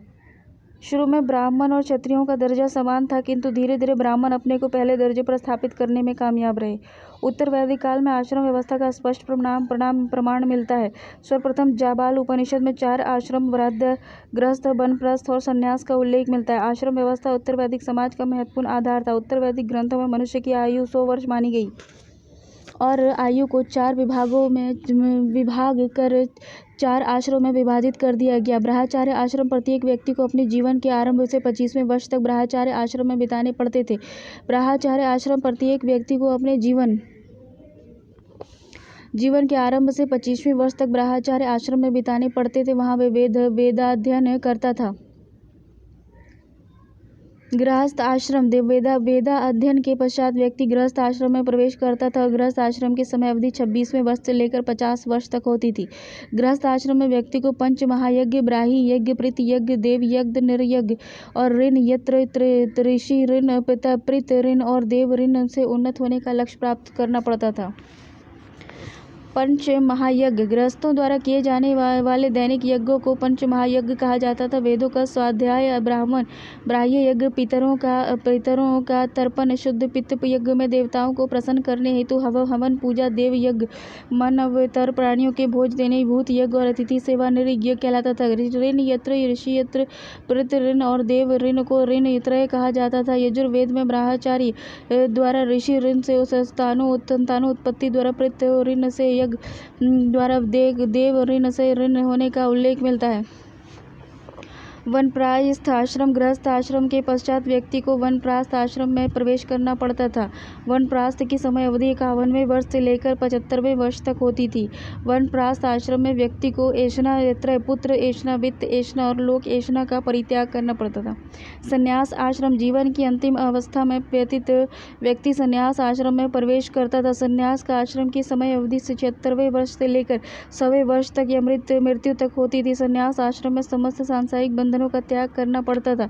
इस आश्रम में व्यक्ति का मुख्य कर्तव्य समाज सेवा और परोपकार होता था। पुरुषार्थ चतुष्टय के मानव जीवन का ध्येय पुरुषार्थ, चतुर्थ धर्म, अर्थ, काम और मोक्ष माना जाता था। वस्तुतः आश्रम व्यवस्था की रचना पुरुषार्थ चतुर्थ की प्राप्ति के लिए होता था। ब्रह्मचार्य हो गया, देखो ब्रह्मचार्य ज्ञान प्राप्ति हेतु, धर्म हो गया, आश्रम गृहस्थ हो गया सांसारिक जीवन का उपयोग, अर्थ और काम, वानप्रस्थ हो गया संसार त्याग कर ईश्वर ध्यान, मोक्ष और संन्यास हो गया मोक्ष प्राप्ति के निमित्त, तत्पश्चात मोक्ष होता था। प्रारंभ में एक ही आश्रम था, गृहस्थ आश्रम। आश्रम को सर्वाधिक महत्व आश्रम में गृहस्थ आश्रम को माना गया। षोडश संस्कार धर्म शास्त्रों के अनुसार संस्कारों की संख्या 16 मानी गई है, जिसे षोडश संस्कार कहा जाता है।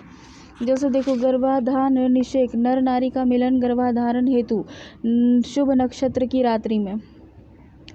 गर्भाधान एक संस्कार है, ठीक है। नर और नारी का मिलन होगा, गर्भाधान होगा, उसके बाद शुभ नक्षत्र की रात्रि में होगा। पुंसवन गर्भ रक्षा और पुत्र प्राप्ति हेतु गर्भ के 3रे महीने में। गर्भ रक्षा एवं पुत्र प्राप्ति हेतु गर्भ 3रे महीने में। सीमांतोन्नयन हो गया गर्भस्थ शिशु की मानसिक वृद्धि हेतु गर्भ में 7वें से 8वें महीने में। अजात कर्म हो गया शिशु उत्पन्न होने पर पिता द्वारा शिशु को आशीर्वाद देने और शहद चटाने का कर्म शिशु उत्पन्न होने पर किया जाता था। नामकरण हो गया शिशु का नामकरण जन्म के 11वें दिन। और निष्क्रमण ग्रह से बाहर लाने का कर्म शिशु के पिता या मामा द्वारा जन्म के 12वें दिन उसको घर से बाहर लाया जाएगा। 12वें दिन अन्नप्राशन अन्नादि चट्टाने का कर्म जन्म के 6ठे दिन 6वें महीने में। चूड़ा कर्म मुंडन केश मुंडन का कर्म केवल बालकों तक सीमित है 3रे वर्ष। कर्ण छेदन कान छेदने का कर्म 3रे और 5वें वर्ष में। वेदारंभ गुरु के पास जाकर शिशु को अक्षर ज्ञान कराने का कर्म होता था 5वें वर्ष में।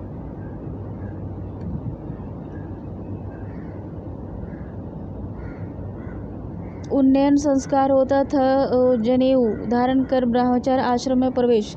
जनेऊ धारण कब कहते हैं? यज्ञोपवित्र जनेऊ धारण कर ब्रह्मचार्य आश्रम में प्रवेश। 8वें वर्ष ब्राह्मण यानी जनेऊ धारण कब करता है? जब उपनयन संस्कार होता है और 8वें वर्ष में होता है, जब बच्चा 8 साल का हो जाता है तब कहाँ जाता है? ब्रह्मचार्य आश्रम चला जाता है ब्राह्मण में शिक्षा हासिल करने। और 11वें वर्ष में क्षत्रिय जाता था और 12वें वर्ष में वैश्य जाता था। वेदारंभ हो गया वेद आरंभ करने का कर्म उन्नयन के अगले दिन यानी 1 वर्ष के बाद, ठीक है ना, यानी कि 9 साल में। समावर्तन शिक्षा पूरी होने पर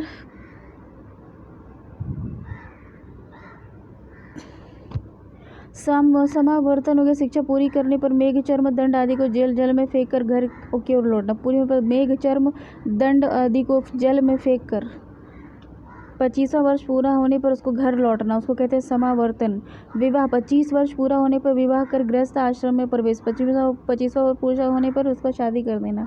वनप्रस्थ हो गया 50 वर्ष पूरा होने पर वन की ओर प्रस्थान। 50वां वर्ष पूरा होने पर अंत्येष्टि अंतिम संस्कार मरने पर। शिशु के जन्म लेने से पूर्व किए जाने वाले संस्कारों की संख्या 3 है। गर्भाधान, पुंसवन और समन्तोन्नयन। व्यक्ति के मरने के बाद किए जाने वाले संस्कारों की संख्या 1 है। अंत्योष्टि। उपनयन संस्कार जब व्यक्ति ब्रह्मचार्य आश्रम में प्रवेश कर आश्रम व्यवस्था प्रारंभ करता है, उसके लेकर अंतिम संस्कार तक किए जाने वाले संस्कारों की संख्या 6 है। उपनयन, वेदारंभ, समावर्तन, विवाह, अनुब्रान, अंत्योष्टि। सामाजिक जीवन में शेष क्षेत्र जैसे खान पान, वेशभूषा, मनोरंजन आदि ऋग्वैदिक काल के ही समान। अर्थव्यवस्था, इकोनॉमी देखो, कृषि और पशुपालन। उत्तर वैदिक कालीन आर्यों का प्रमुख धंधा था कृषि। इस काल में कृषि के आधिकारिक प्रसार के चलते लोगों के जीवन में स्थायित्व आया। अथर्ववेद के मतानुसार सबसे पहले पृथ्वैन्य ने हल एवं कृषि को जन्म दिया। हल को सिर और हला कुंड और सीता कहा जाता था।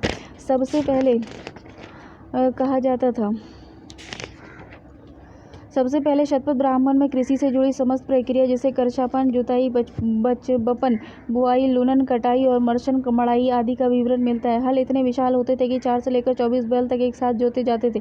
कंटक संहिता में 24 बैलों द्वारा खींचे जाने वाले हल का उल्लेख मिलता है। उत्तर वैदिक कालीन ग्रंथों में विभिन्न अनाजों का वर्णन मिलता है। यजुर्वेद में यव, जौ, गोधूम, गेहूँ, ब्रीह, धान, मगध, मूंग, मसूर, मान, उड़द आदि का उल्लेख मिलता है। अथर्ववेद में 2 तरह के ब्रीही धान और तंडू चावल, ईख आदि का उल्लेख मिलता है। चावल और जंगली किस्म के गन्ने के पुरातात्विक प्रमाण हस्तिनापुर से मिले हैं। खेलों की उर्वरता बढ़ाने के लिए गोबर की खाद का व्यवहार किया जाता था। उत्तर वैदिक कालीन आर्य सिंचाई व्यवस्था से परिचित होते थे। खेतों को कुओं और नहरों से सींचा जाता था। अथर्ववेद में सिंचाई के साधन के रूप में वरना, कूप और नहर का उल्लेख मिलता है। उत्तर वैदिक काल में मुख्यतः पालतू पशु थे। गाय, बैल, घोड़ा, भेड़, बकरी, गधा, मसूर, ऊंट, हाथी आदि। इसमें गाय को विशेष महत्व प्राप्त था। पशुओं से बोझ ढोने, हल खींचने आदि काम में लिए जाते थे। पशुओं से आर्यों को मांस, दूध, ऊन, चमड़ा, हड्डी मिलते थे, जिसका विभिन्न व्यवसायों में उपयोग किया जाता था। व्यापार और उद्योग। वजन स्नेही संहिता में पन व्यावसायिक संघ, गणपति व्यावसायिक संघ का अध्यक्ष आदि का उल्लेख मिलता है। इस तरह ऐतरेय ब्राह्मण में श्रेष्ठी व्यावसायिक संघ का अध्यक्ष का उल्लेख मिलता है। उत्तर वैदिक काल में व्यापार ऋग्वैदिक काल की तरह वस्तु विनिमय प्रणाली पर आधारित था। लेन देन का माध्यम गाय और निश को बनाया गया था।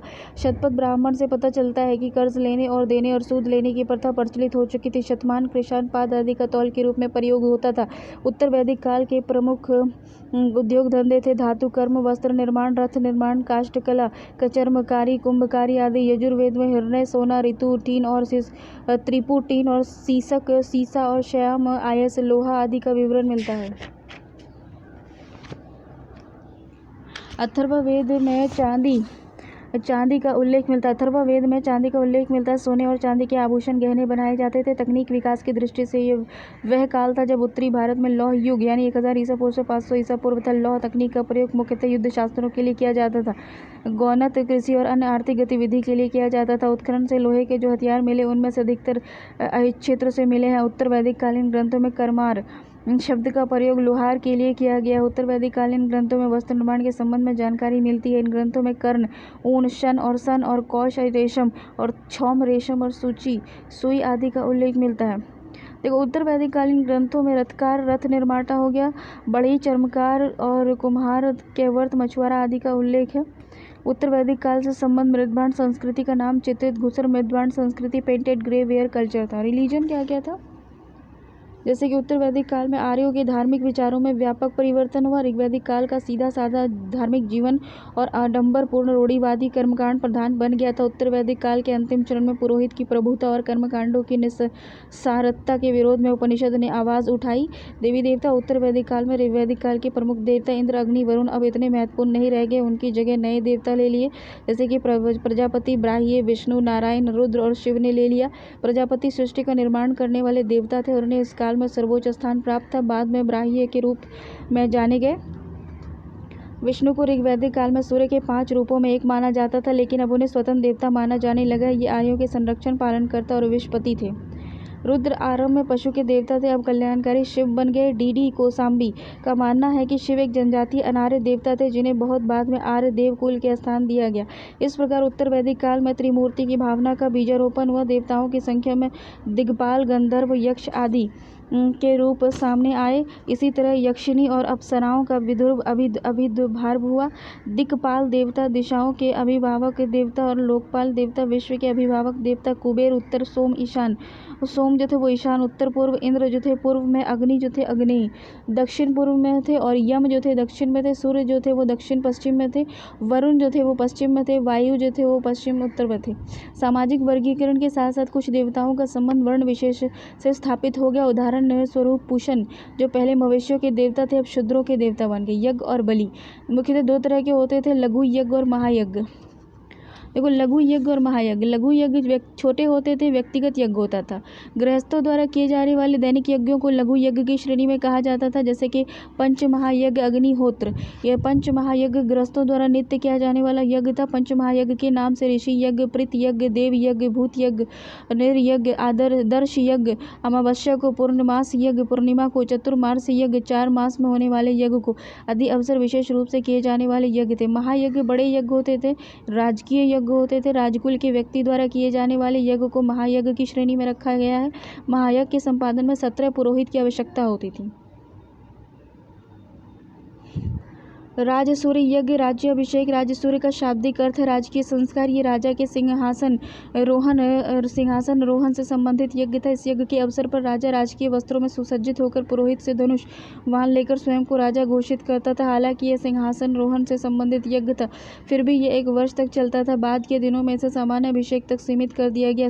राजसूय यज्ञ का सर्वप्रथम उल्लेख ऐत्रेय ब्राह्मण में मिलता है। राजसूय यज्ञ करने वाले पुरोहित को 24,000 गाय तक दान में दिए जाते थे। वाजपेयी यज्ञ में क्या होता था कि वाजपेयी का शाब्दिक अर्थ है शक्ति का पान। यह शौर्य प्रदर्शन और प्रजा के मनोरंजन किया जाने वाला यज्ञ था। यह 17 दिनों तक चलता था। अश्वमेध यज्ञ का शाब्दिक अर्थ है घोड़े की बलि।